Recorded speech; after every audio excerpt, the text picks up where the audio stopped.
പ്രശ്നം ഉൾപ്പെടെയുള്ള കാര്യങ്ങളിൽ നേതൃത്വത്തിനെതിരായി അതിശക്തിയായ വിമർശനം ഉന്നയിച്ചു. സംസ്ഥാന സെക്രട്ടറി MP ഗോവിന്ദൻ വാർത്ത പത്രത്തിൽ, പിന്നീട് അതുപോലെ തന്നെ ചാനലിൽ. ഇതാണ് സാമ്പിള്. ഇന്നലെ മറുപടി പറഞ്ഞ് സഖാവ് MA ബേബി ഞങ്ങളുടെ സമ്മേളനത്തിൽ ചർച്ചയൊക്കെ ഉണ്ടാവും, അതിലൊന്നും നിങ്ങൾക്ക് ആർക്കും സംശയം വേണ്ട. മാധ്യമങ്ങളോട് ഞാൻ കുറേ പ്രാവശ്യമായി പറയുന്നു, വിമർശിക്കാൻ ഈ കേരളത്തിലെ, ഇന്ത്യയിലെ, ലോകത്തെമ്പാടുമുള്ള പ്രശ്നങ്ങളെ അടിസ്ഥാനപ്പെടുത്തി പാർട്ടി സഖാക്കൾക്ക്, പാർട്ടി ഡെലിഗേഷന് അവകാശമുണ്ട്. കമ്മ്യൂണിസ്റ്റ് പാർട്ടി ഒരു തൊഴിലാളി വർഗ പ്രസ്ഥാനമാണ് എന്ന് പറയുമ്പോൾ ഒരു സാർവദേശീയ പ്രസ്ഥാനമാണ്. ആ സാർവദേശീയ പ്രസ്ഥാനത്തിന് ലോകത്തെമ്പാടുമുള്ള വിവിധങ്ങളായ പ്രശ്നങ്ങളെപ്പറ്റി നിലപാടുണ്ട്. ആ നിലപാടുകളെ പറ്റിയെല്ലാം നമ്മുടെ ഡെലിഗേഷൻ്റെ ഭാഗമായി സഖാക്കൾക്ക് പറയാനുള്ളത് പറയാം. ദേശീയ രാഷ്ട്രീയവുമായിട്ട് ബന്ധപ്പെട്ട പ്രശ്നങ്ങളിലും പാർട്ടി നിലപാടുണ്ട്, അത് സംബന്ധിച്ചും ചർച്ച ചെയ്യാം. പിന്നെ പാർട്ടി ജനറൽ സെക്രട്ടറി മുതൽ താഴെ തലത്തിലുള്ള പാർട്ടി സഖാക്കൾ വരെയുള്ള സഖാക്കളെ പറ്റിയുള്ള വിമർശനമുണ്ട്, ആ വിമർശനം ഉന്നയിക്കാം. പാർട്ടി സംസ്ഥാന സെക്രട്ടറിക്കെതിരായിട്ട്, മുഖ്യമന്ത്രിക്കെതിരായിട്ട്, കേരളത്തിലെയും അതുപോലെ തന്നെ ഇന്ത്യയിലാകെയുമുള്ള പാർട്ടി നേതൃത്വത്തിൻ്റെ ഭാഗമായിട്ട് നിൽക്കുന്നവർക്കെതിരായിട്ട് വിമർശനം ഉന്നയിക്കാം. ഇനി ഒന്നുകൂടി ഞാൻ ശരിയായിട്ട് പറഞ്ഞാൽ, വിമർശനം ഉന്നയിക്കാം എന്ന ഒരു അഴകുഴമ്പൻ വിശദീകരണമല്ല. വിമർശനവും സ്വയം വിമർശനവും ഈ പാർട്ടിയുടെ ജീവശ്വാസം പോലെ വളരെ പ്രധാനപ്പെട്ട അനിവാര്യതയുള്ള ഒന്നാണ്. വിമർശനത്തിന് വിധേയമാവാത്ത, വിമർശനം ഏറ്റുവാങ്ങേണ്ടി വരാത്ത ഒരു പാർട്ടി നേതാവും പ്രവർത്തിക്കുന്ന മേഖലയിൽ ഒരിക്കലും ഉണ്ടാവില്ല. ഞങ്ങളുടെ വിമർശന രീതി മറ്റേതെങ്കിലും ഒരു പാർട്ടിക്കുള്ളതല്ല, ഞങ്ങൾക്ക് മാത്രമുള്ളതാണ്. ആ രീതി, അതിൻ്റെ പേരാണ് സ്വയം വിമർശനം. വിമർശനം എന്ന് പറയുമ്പോൾ ഞാൻ മറ്റുള്ളവരെ വിമർശിക്കുന്നു. എങ്ങനെയാണ് വിമർശിക്കുക? ഈ പാർട്ടിക്ക് ഇതിനേക്കാൾ മെച്ചപ്പെട്ട രീതിയിൽ മുന്നോട്ടേക്ക് പോകാൻ ആ ഘട്ടത്തിൽ നിങ്ങളെടുത്ത നിലപാട് ശരിയോ തെറ്റോ, ശരിയായിരുന്നില്ല എന്ന അഭിപ്രായം, അതാണ് വിമർശനം. അങ്ങനെ ആയിരുന്നില്ല ആ നിലപാട് സ്വീകരിക്കേണ്ടത്, അങ്ങനെ ആയിരുന്നില്ല ആ കാര്യത്തെ അവതരിപ്പിക്കേണ്ടത്. ഇങ്ങനെ ഓരോന്നിനെ സംബന്ധിച്ചുമുള്ള സഖാക്കളെ കറക്റ്റ് ചെയ്യുന്നതിന് വേണ്ടിയുള്ള വിമർശനം. അതിൻ്റെ ഒപ്പം തന്നെ കൂടപ്പുറപ്പായ ഒരു കാര്യമാണ്, ഞാൻ ഉന്നയിക്കുന്ന ഈ വിമർശനത്തോടൊപ്പം ഞാൻ ചെയ്ത ഇക്കാലത്തെ ഈ 3 കൊല്ലക്കാലത്തെ പ്രവർത്തനത്തിൽ യഥാർത്ഥത്തിൽ ഈ പാർട്ടിയെ ആകെ മുന്നോട്ടേക്ക് നയിക്കുന്നതിന് വേണ്ടിയുള്ള എൻ്റെ സംഭാവനയിൽ ഇന്ന തെറ്റ്, ഇന്ന പിശക് ഞാൻ സ്വയം ഈ പാർട്ടിയുടെ മുമ്പിൽ വെച്ച് തിരുത്തുന്നു. സ്വയം വിമർശനമാണ്. ഈ സ്വയം വിമർശന രീതി കമ്മ്യൂണിസ്റ്റ് പ്രസ്ഥാനത്തിൻ്റെ ഏറ്റവും ശ്രദ്ധേയമായ ഒരു പ്രവർത്തന സ്വഭാവമാണ്. ഈ രീതിയിൽ സംഘടന കൈകാര്യം ചെയ്യുന്ന ബൂർഷ്വാ പാർട്ടിയുടെ പട്ടികയിൽ ഒരാളെയും ഒരു പാർട്ടിയെയും പറയാനാവില്ല. അതുകൊണ്ട് ഞങ്ങളെ സംബന്ധിച്ചിടത്തോളം വിമർശിക്കുന്നു, മുഖ്യമന്ത്രിയെ വിമർശിക്കുന്നു, പാർട്ടി സെക്രട്ടറിയെ വിമർശിക്കുന്നു, വലിയ ബാധകം. അതാണ് ഈ പാർട്ടിയുടെ മെറിറ്റ്. മുഖ്യമന്ത്രിയായാലും പാർട്ടി സെക്രട്ടറി ആയാലും അഖിലേന്ത്യാ സെക്രട്ടറി ആയാലും മുഖത്ത് നോക്കി ആ പാർട്ടിയെ സംബന്ധിച്ചിടത്തോളം, പാർട്ടി നേതൃത്വത്തെ സംബന്ധിച്ച്, ഗവൺമെൻറ്റിൻ്റെ ഏറ്റവും പ്രമുഖനായിട്ടുള്ള മുഖ്യമന്ത്രിയെ സംബന്ധിച്ച് പറയാനുള്ള കഴിവുണ്ടല്ലോ, ശേഷിയുണ്ടല്ലോ, അതാണ് ഈ പാർട്ടിയുടെ കരുത്ത് എന്ന് നിങ്ങൾ മനസ്സിലാക്കിക്കോ. അതില്ലെങ്കിൽ ഈ പാർട്ടിയില്ല, ഈ പാർട്ടിയുടെ വളർച്ചയില്ല, ഈ പാർട്ടിയുടെ നിലനിൽപ്പില്ല. അതുകൊണ്ട് കേരളത്തിലെ പാർട്ടി അതിൻ്റെ എല്ലാ അർത്ഥത്തിലും സ്വയം വിമർശനവും നടത്തിയിട്ട് തന്നെയാണ് മുന്നോട്ടേക്ക് പോവുക. ഇത് 1ാമത്തെ ജില്ലാ സമ്മേളനമാണ്. ഇനി 13 ജില്ലാ സമ്മേളനമുണ്ട്. 13 ജില്ലാ സമ്മേളനത്തിലെയും ഞങ്ങളുടെ നിലപാടിതാണ്. അതുകൊണ്ട് വിമർശനം ഉണ്ടായിപ്പോയി എന്നിങ്ങനെ പറഞ്ഞ് നടക്കണ്ട. ഞാനിപ്പോൾ പറഞ്ഞാലും പറയാണ്ടിരിക്കില്ല. ഇപ്പോൾ ഇവിടെ നിൽക്കുന്നില്ലേ കുറേ മാധ്യമങ്ങൾ, നാളത്തെ പത്രം നോക്കിക്കോ, എന്താ വരിക? എം വി ഗോവിന്ദനെ ഉദ്ഘാടനം ചെയ്ത് പ്രസംഗിച്ചു, തീർന്നു. അതിനുവേണ്ടിയായി നിൽക്കുന്നത്. എന്നാൽ എം വി ഗോവിന്ദൻ വല്ല പാർട്ടി വിരുദ്ധമാണെന്ന് തോന്നിപ്പിക്കുന്ന വല്ല ധ്വനിയും വെച്ച് വല്ലതും സംസാരിച്ചിട്ടുണ്ടോ എന്ന് കണ്ടുപിടിക്കാനാണ് ഈ നിൽക്കുന്നത്. പാർട്ടി വിരുദ്ധമായിട്ട് ഒന്നും കിട്ടുന്നില്ല, അവർ തന്നെ ഉണ്ടാക്കും ഒരു വാർത്ത, കമ്മ്യൂണിസ്റ്റ് വിരുദ്ധ വാർത്ത ഉൽപ്പാദിപ്പിക്കാൻ വേണ്ടിയിട്ടുള്ള ശ്രമമാണ്. ഇത് കുറേ കൊല്ലായി തുടങ്ങിയിട്ട് ഞങ്ങൾക്കതിൽ ഒരു ലെവലേശം ഭയം ഈ മാധ്യമങ്ങളെ സംബന്ധിച്ച് ഇപ്പോഴില്ല എന്ന് ഞാൻ ഉറപ്പിച്ച് പറയാം. ലെവലേശമില്ല. കാരണം നിങ്ങളുടെ ഒന്നും തണലിൽ വളർന്നു വന്നവരല്ല ഞങ്ങളാരെങ്കിലും. നിങ്ങളുടെ എല്ലാ ഷീട്ടിൻ്റെ ഭാഗമായിട്ടിപ്പോൾ വി ഡി സതീശനും കെ സുധാകരനും അതുപോലെ തന്നെ സുരേന്ദ്രനെല്ലാം നിങ്ങൾ നൽകുന്ന പിന്തുണയുണ്ടല്ലോ. ആ പിന്തുണയനുസരിച്ച് വന്നവരല്ല ഞങ്ങളൊന്നും.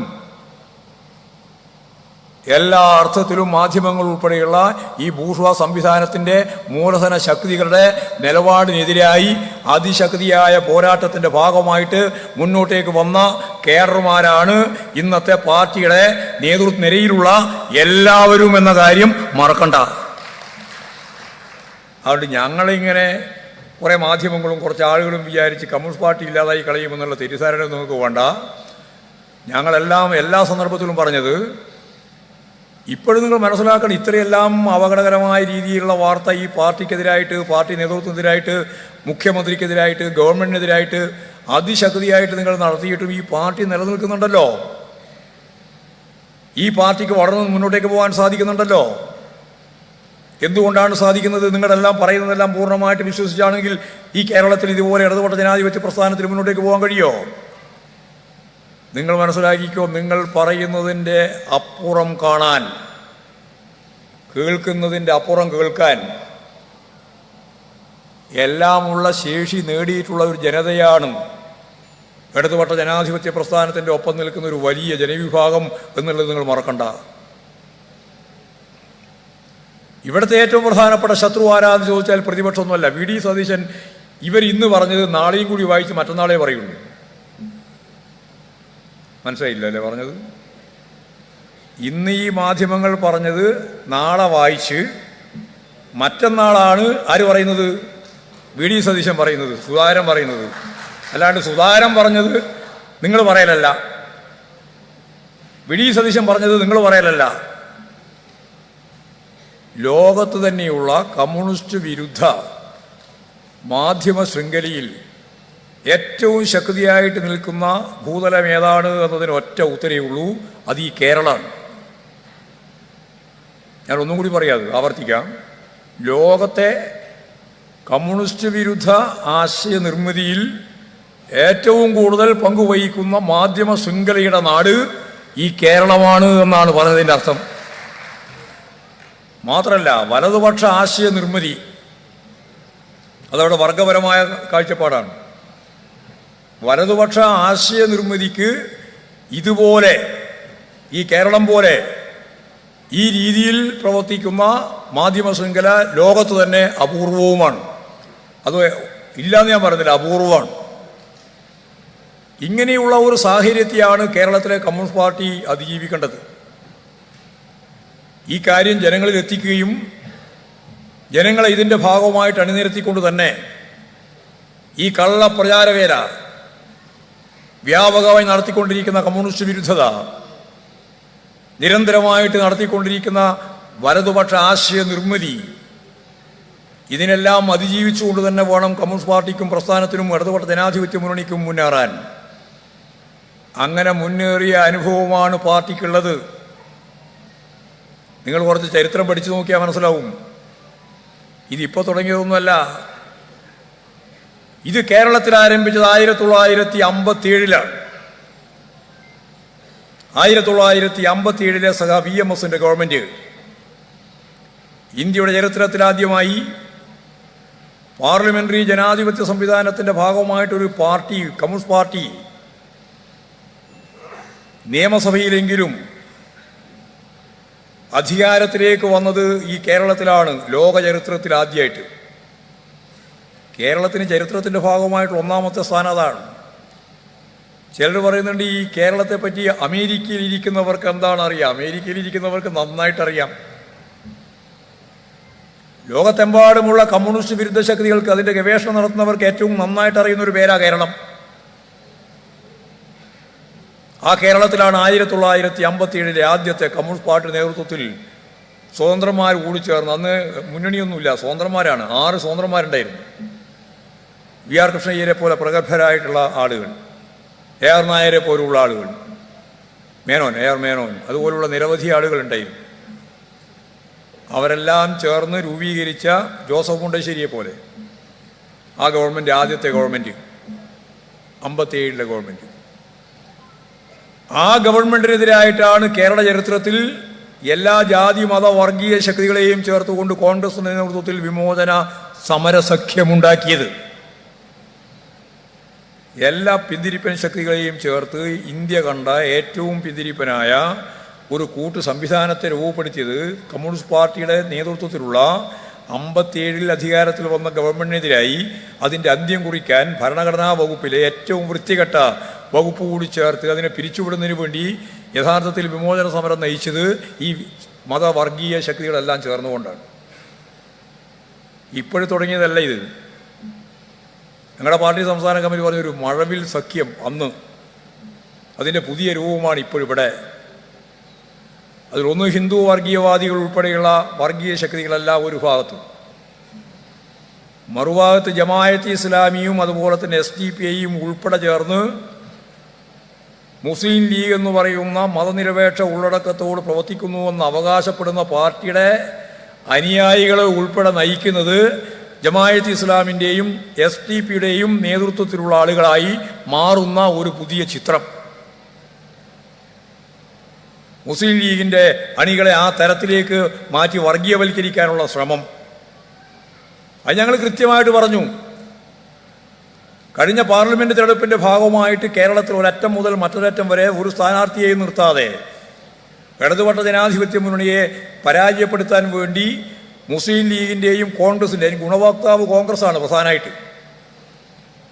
മുസ്ലിം ലീഗിനെ ഉപയോഗപ്പെടുത്തിക്കൊണ്ട് മുസ്ലിം ഏകീകരണത്തിന് വേണ്ടി SDPIയും ജമാഅത്ത് ഇസ്ലാം ഉൾപ്പെടെ ചേർന്ന് അതിശക്തിയായ ഒരു വർഗീയ കൂട്ടുകെട്ട് ഈ കേരളത്തിൽ രൂപപ്പെടുത്തിയതിൻ്റെ ഭാഗമായിട്ടാണ് കാസർഗോഡ് മുതൽ ഇങ്ങോട്ട് ഈ മുസ്ലിം കേന്ദ്രീകൃത മേഖലയിലെല്ലാം 1,00,000-ലധികം വോട്ടിന് ഇടതുപക്ഷ ജനാധിപത്യ മുന്നണിക്ക് തോൽക്കേണ്ടി വന്നത്. വെറുതെയല്ല, ലീഗിൻ്റെ വോട്ട് കൊണ്ടൊന്നുമല്ല, കോൺഗ്രസിൻ്റെ വോട്ട് കൊണ്ടൊന്നുമല്ല.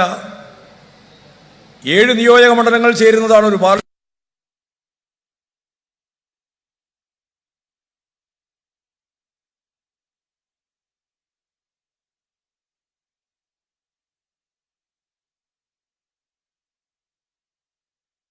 നിർത്തിയിട്ടില്ല. അവരെല്ലാം ഈ പറയുന്ന ജമാഅത്തെ ഇസ്ലാമിയും SDPIയും ലീഗും കോൺഗ്രസും എല്ലാം ചേർന്ന് ഉണ്ടാക്കിയ മുന്നണിയുടെ ഭാഗമായിട്ട് ഓരോ നിയോജക മണ്ഡലത്തിലും ഞാൻ നേരത്തെ പറഞ്ഞ പോലെ ഒരു 10,000-15,000 വോട്ട് ഇവർക്ക് UDFൻ്റെ പുറത്തുനിന്ന് ലഭിച്ചതിൻ്റെ ഭാഗമായിട്ടാണ് രാജ്മോഹൻ ഉണ്ണിത്താൻ ഉൾപ്പെടെ അവിടെ 1,00,000 വോട്ട് ജയിച്ചത് നിങ്ങൾ മനസ്സിലാക്കണം. അതെല്ലാം UDFൻ്റെ കെയർ ഓഫിലാണെന്ന് പറയുന്നതിൽ യാതൊരു കാര്യമില്ല.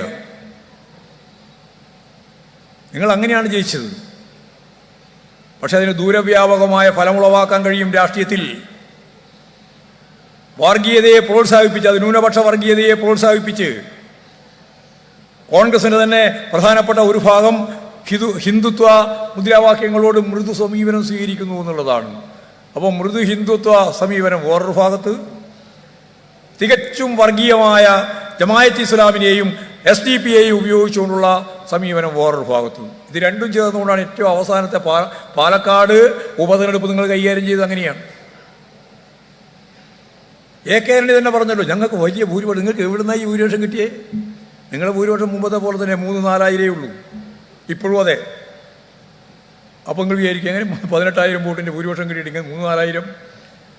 4,500 വോട്ട് നിങ്ങൾ BJPന്ന് വാങ്ങിയിട്ടുണ്ട്. BJPൻ്റെ വോട്ടറിന് എവിടെയാ പോയെ? വോട്ട് ചെയ്തിട്ടുണ്ട്. 4,500 വോട്ട് വാങ്ങിയിട്ടുണ്ട് എന്ന് പറയുമ്പോൾ അതിൻ്റെ കൃത്യമായ അർത്ഥം, ദ്വന്ദ്വാർത്ഥം തന്നെയാണ് ഞാൻ പറയുന്നത്. വാങ്ങിയിട്ടുണ്ട് 4,500. ഒരു ഭാഗത്ത് BJPയുടെ ഈ വോട്ട്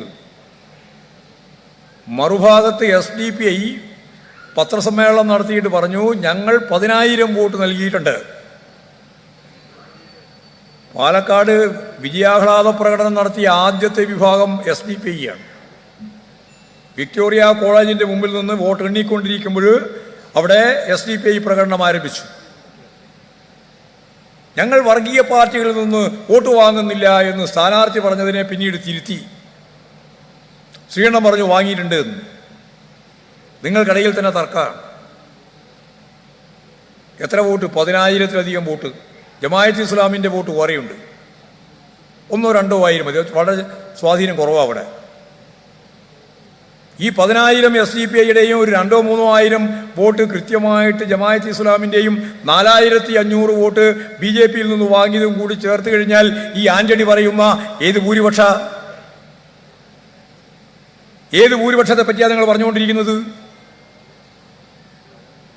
നിങ്ങൾക്ക് കഴിഞ്ഞ പ്രാവശ്യം കിട്ടിയ അതേ ഭൂരിപക്ഷം തന്നെ. ഞങ്ങൾക്ക് കഴിഞ്ഞ പ്രാവശ്യം കിട്ടിയതിനേക്കാൾ കൂടുതൽ വോട്ട് കിട്ടി. സരിനെ സ്ഥാനാർത്ഥിയാക്കി നിർത്തിയപ്പോൾ വലിയ രീതിയിലുള്ള പ്രചാരവേല നിങ്ങൾ നടത്തി. ഞാൻ ആ കൺവെൻഷൻ ഉദ്ഘാടനം ചെയ്യുന്ന യോഗത്തിൽ സരിനെ ഇരുത്തിയിട്ട് തന്നെ പറഞ്ഞു, സരീൻ കഴിഞ്ഞ് 8 വർഷക്കാലം കോൺഗ്രസിൻ്റെ വക്താവാണ്. പക്ഷേ അനുഭവത്തിൻ്റെ വെളിച്ചത്തിൽ തിരുത്തി ഇടതുപക്ഷവുമായി സഹകരിച്ച് ഇടതുപക്ഷ ജനാധിപത്യ മുന്നണിയുമായി ബന്ധപ്പെട്ട് മുന്നോട്ടേക്ക് പോകാൻ തീരുമാനിച്ചിരിക്കുന്നു. തീരുമാനം വന്ന ഒറ്റ കാരണം കൊണ്ട് അദ്ദേഹം ഇപ്പോഴും പൂർണ്ണമായിട്ടൊരു ഇടതുപക്ഷക്കാരനായി എന്ന് പറയാൻ സാധിക്കില്ല. ഇടതുപക്ഷക്കാരനായിക്കൊണ്ടിരിക്കുകയാണ്. അങ്ങനെ പറയാൻ പറ്റുള്ളൂ. ഒറ്റ ദിവസം കൊണ്ട് ഒരാൾക്ക് ഇടതുപക്ഷമാവാൻ പറ്റില്ല. ഇടതുപക്ഷമായിക്കൊണ്ടിരിക്കുകയാണ്. അതായി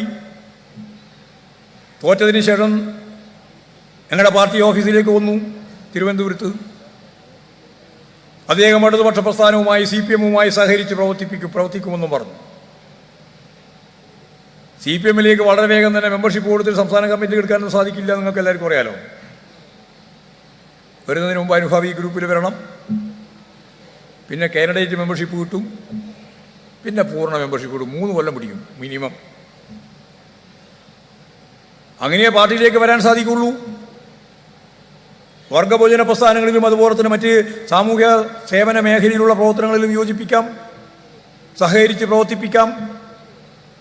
ഞാനത് സരിനോട് പറഞ്ഞു. പാർട്ടി തുറന്ന മനസ്സോടുകൂടി നിങ്ങളെ പൂർണ്ണമായിട്ട് ഉൾക്കൊണ്ട് വിവിധ മേഖലയിൽ പാർട്ടിയുടെ പ്രവർത്തനവുമായിട്ട് ബന്ധിപ്പിച്ച് നമുക്ക് യോജിച്ച് മുമ്പോട്ടേക്ക് പോകാം. അത് സമ്മതിച്ചു. പാർട്ടിയിലേക്ക് നിരവധിയായ ആളുകൾ ഇതുപോലെ വന്നു ചേരുന്നുണ്ട്. ഓരോ സന്ദർഭത്തിലും വന്നു ചേർന്നിട്ടുണ്ട്. ഇനിയും വന്നു ചേരും.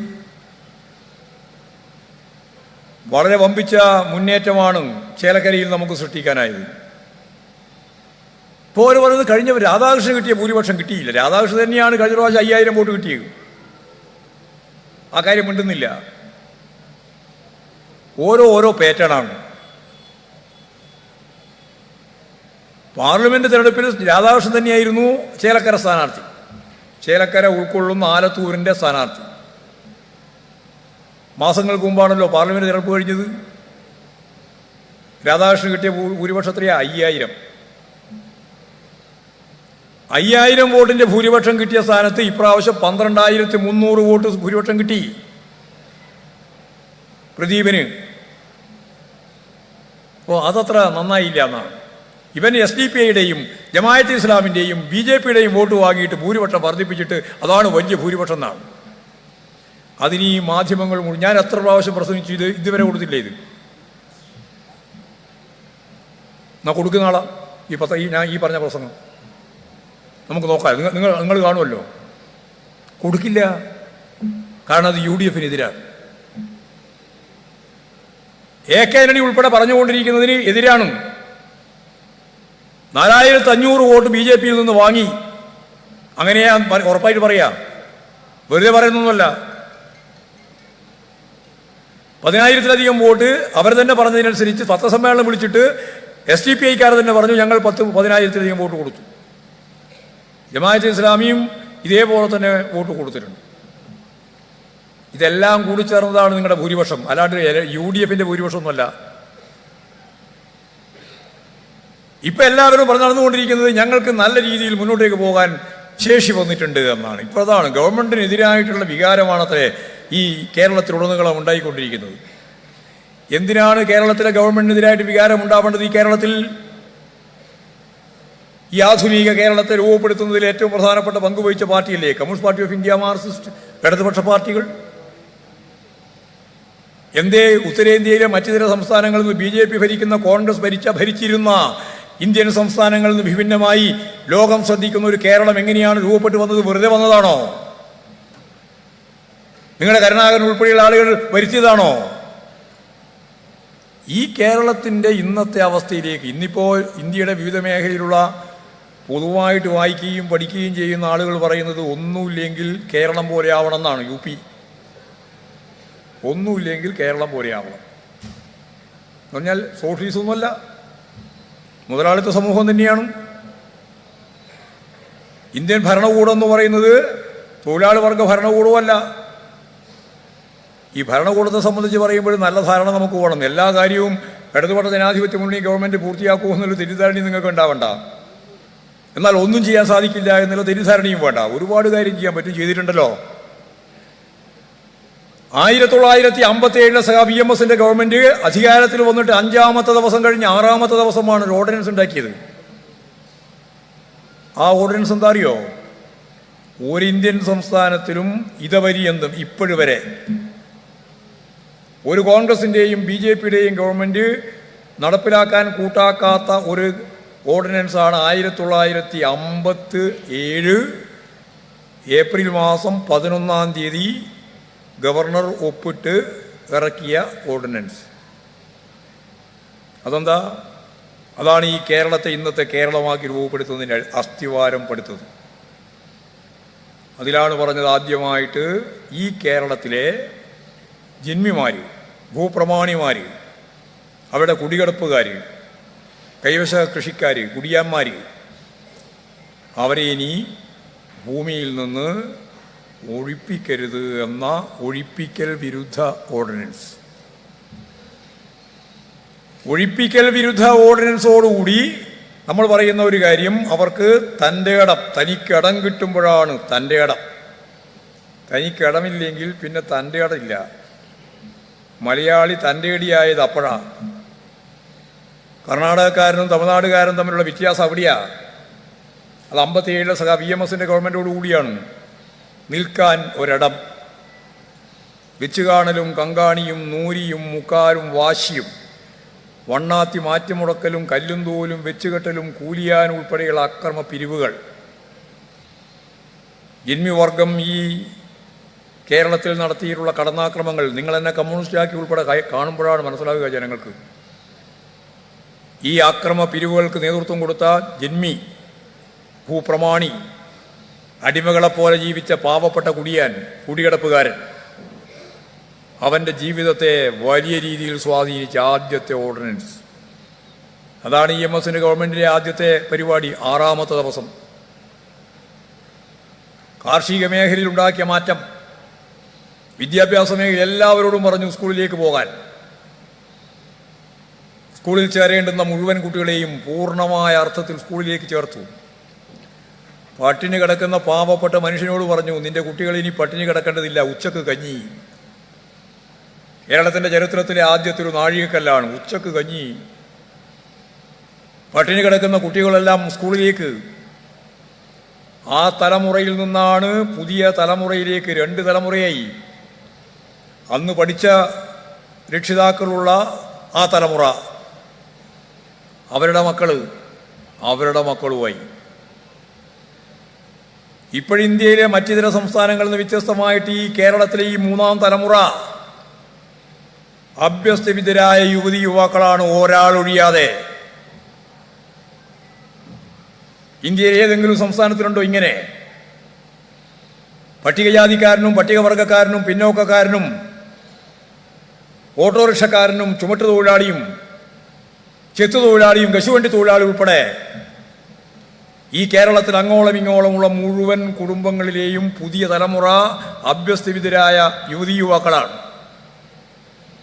ഇന്ത്യയിൽ വേറെ എവിടെ ഇതില്ല. എല്ലാ സ്ഥലത്തും അഭ്യസ്തവിദ്യരായ യുവതി യുവാക്കളുണ്ട്. അവരെല്ലാം പ്രമാണിമാരുടെ മക്കളാണ്. അവരെല്ലാം ഭൂപ്രമാണിമാരുടെ മക്കളാണ്. വലിയ ഉദ്യോഗസ്ഥ പ്രഭുക്കളുടെ മക്കൾ. ഇവിടെ ഏത് പട്ടികജാതിക്കാരൻ്റെയും വീട്ടിൽ ഇപ്പോഴും ഈ പറഞ്ഞ പോലെ അഭ്യസ്തവിദ്യരായ യുവതി യുവാക്കളുണ്ട്. കോരി വാരി എടുക്കാൻ സാധിക്കുന്ന അത്ര അഭ്യസ്തവിദ്യരായ ചെറുപ്പക്കാരുള്ള നാടാണ് കേരളം ലോകത്ത് തന്നെ. സോഷ്യൽ രാജ്യങ്ങളെ അങ്ങോട്ട് മാറ്റി നിർത്തിയാൽ മുതലാളിത്ത സമൂഹത്തിൽ ഇതുപോലെ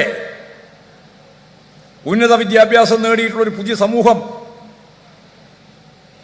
പൊതുവിദ്യാഭ്യാസത്തിൻ്റെ ഭാഗമായിട്ട് ഉയർന്നു വന്ന ഒരു നാട് ഇന്ത്യയിൽ ഇവിടെ ഏത് സംസ്ഥാന? ഒരു സംസ്ഥാനവും ഇല്ല. വിദ്യാഭ്യാസ മേഖലയുടെ ഇടതുപക്ഷ സ്വാധീനത്തിൻ്റെ ഭാഗമായ നിലപാടിൻ്റെ ഒരു ഉൽപ്പന്ന ഇത്. ആരോഗ്യദൈർഘ്യം ഇന്ത്യൻ സംസ്ഥാനങ്ങളുമായിട്ട് കേരളത്തിൽ താരതമ്യമേ ഇല്ല. വികസിത മുതലാളിത്ത രാജ്യങ്ങളിലെ ആയുസ് ദൈർഘ്യമാണ് കേരളത്തിൽ ഏതാണ്ട് ഒരു 80-85 വയസ്സ്. കേരളത്തിൽ ജീവിച്ചു എന്നുള്ള ഒറ്റ കാരണം കൊണ്ട് BJP-കാരനും കോൺഗ്രസ്സുകാരനും കമ്മ്യൂണിസ്റ്റുകാരനും എല്ലാം ഉത്തരേന്ത്യൻ സംസ്ഥാനങ്ങളിൽ നിന്ന് ഒരു 10 കൊല്ലത്തെ ആയുസിൻ്റെ ബോണസ് ഉണ്ട്. ഇവിടെ കൊടുക്ക്, ധൈര്യം ഉണ്ടെങ്കിൽ.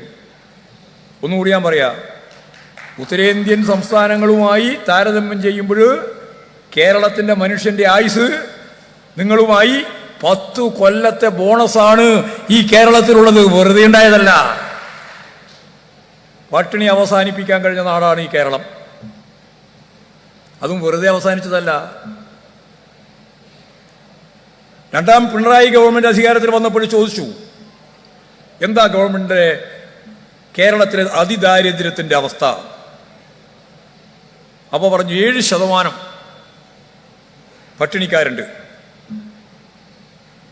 7%. ആ പട്ടിണിക്കാരെ നമുക്ക് കണ്ടുപിടിക്കണം. ആദ്യത്തെ അജണ്ട അതായിരുന്നു. രണ്ടാമത് പിണറായി വിജയൻ ഗവൺമെൻറ്റിൻ്റെ മന്ത്രിസഭാ യോഗത്തിലെ ആദ്യത്തെ തീരുമാനം അതിദരിദ്രരെ കണ്ടെത്തണം. അതിദരിദ്രരെ കണ്ടെത്താൻ വേണ്ടിയുള്ള സർവേ നടത്തി. ഞാൻ ആ വകുപ്പുമായിട്ട് ബന്ധപ്പെട്ട് പ്രവർത്തിക്കുകയായിരുന്നു. അന്ന്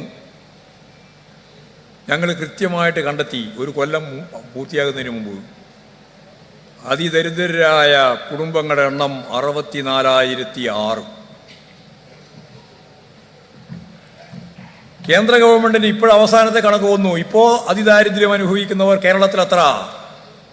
0.5%. 0 ആട്ടോ, 0.7 ഞാൻ നേരത്തെ പറഞ്ഞത്. 0.5%. ഒന്നില്ല.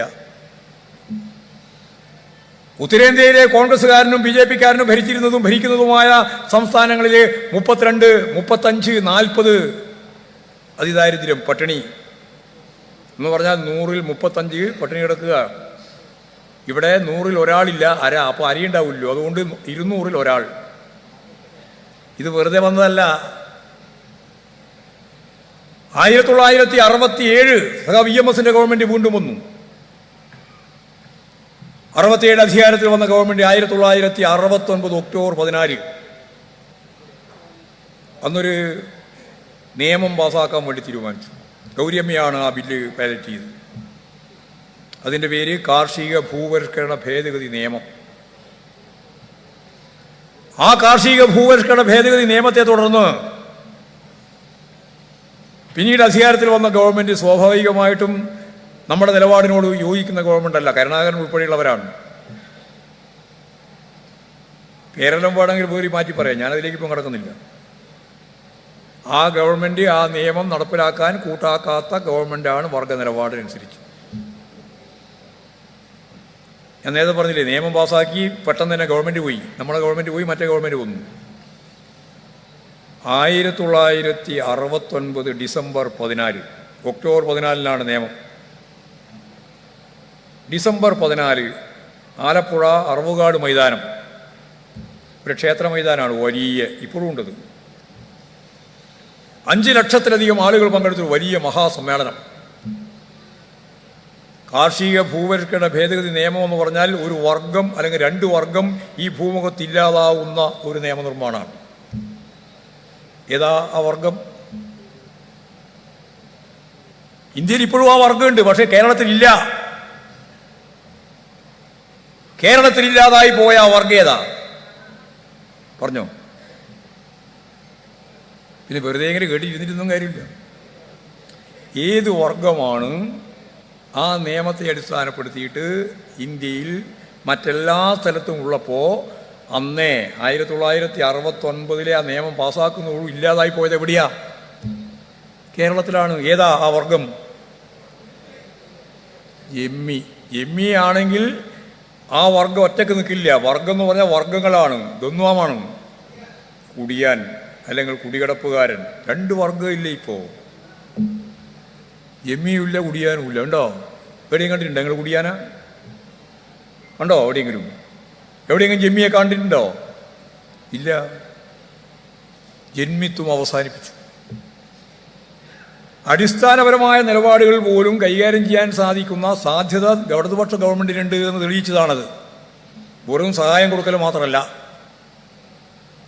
അതിൻ്റെ ഭാഗമായിട്ട് 36 ലക്ഷം കുടുംബങ്ങളാണ് സ്വന്തമായി 1969 ഡിസംബർ മാസം 14-ാം തീയതി ലക്ഷക്കണക്കിന് ആളുകൾ പങ്കെടുത്ത ആ മഹാസമ്മേളനത്തിൻ്റെ ഭാഗമായിട്ട് സമരപ്രഖ്യാപനം നടത്തിയ സഖാവ് എ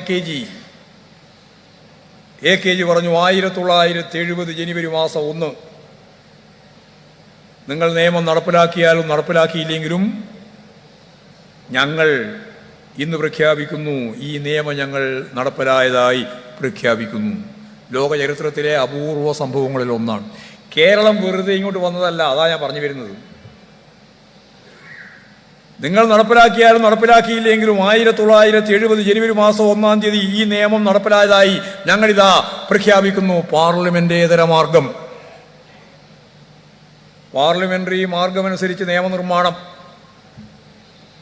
നടപ്പിലാക്കാൻ കൂട്ടാക്കാതിരിക്കുമ്പോൾ പാർലമെന്റേതര മാർഗമനുസരിച്ചുള്ള ജനകീയ മുന്നേറ്റം 1970 ജനുവരി മാസം 1 പുലരുമ്പോൾ ഈ കേരളക്കരയിൽ ഒരറ്റം മുതൽ മറ്റൊരറ്റം വരെ ലക്ഷക്കണക്കിന് കമ്മ്യൂണിസ്റ്റുകാർ, കർഷക തൊഴിലാളി പ്രസ്ഥാനത്തിൻ്റെ വക്താക്കൾ, കർഷക പ്രസ്ഥാനത്തിൻ്റെ വക്താക്കൾ എല്ലാം രംഗത്തിറങ്ങി കുടിയടപ്പ് വളച്ചുകെട്ടി കുടിയാൻ്റെ ഭൂമിയിലേക്ക് പൂർണ്ണമായി അധികാരം സ്ഥാപിച്ചു. അങ്ങനെ അധികാരം സ്ഥാപിച്ചതിൻ്റെ ഭാഗമായി ഏതാണ്ട് 2 വർഷക്കാലം നീണ്ടുനിന്ന പോരാട്ടത്തിൽ ഞങ്ങളുടെ 18 സഖാക്കളാണ്, ഭാർഗവി ഉൾപ്പെടെ, സ്ത്രീ സഖാവ്, ആലപ്പുഴയിലെ സ്ത്രീ സഖാവ് ഉൾപ്പെടെ 18 സഖാക്കളാണ് സ്വന്തം ജീവിതം തന്നെ സമർപ്പിക്കേണ്ടി വന്ന രക്തസാക്ഷികളായത്. ഏതെങ്കിലും രീതിയിലുള്ള ഒരു തമാശക്കളി പോലെയല്ല, ജീവിതം വെച്ചുകൊണ്ടുള്ള കളിയായിരുന്നു. പിന്നെ തുടർന്ന് വന്ന മിച്ചഭൂമി സമരത്തിൻ്റെ ഭാഗമായിട്ട് ലക്ഷക്കണക്കിന് ആളുകൾ ജയിലിലേക്ക്. ഇതെല്ലാം കഴിഞ്ഞ് തിരിഞ്ഞു നോക്കുമ്പോൾ ഈ കമ്മ്യൂണിസ്റ്റ് പാർട്ടി, ഈ ചെങ്കൊടി പ്രസ്ഥാനത്തിന് അഭിമാനത്തോടെ പറയാം, കേരളത്തിൻ്റെ ഭൂബന്ധത്തിൽ മൗലികമായ മാറ്റം വരുത്തിക്കൊണ്ട് 36 ലക്ഷം കുടുംബങ്ങൾക്ക് 5 സെന്റ് മുതൽ 15 ഏക്കർ വരെ ഭൂമി നൽകാൻ കഴിഞ്ഞ പ്രസ്ഥാനമാണ് കമ്മ്യൂണിസ്റ്റ് പ്രസ്ഥാനം ഈ കേരളത്തിൽ. വെറുതെയല്ല കേരളം ഉണ്ടായത്, യാദൃശ്ചികമായി സംഭവിച്ച എന്തെങ്കിലും കാര്യം കൊണ്ടല്ല.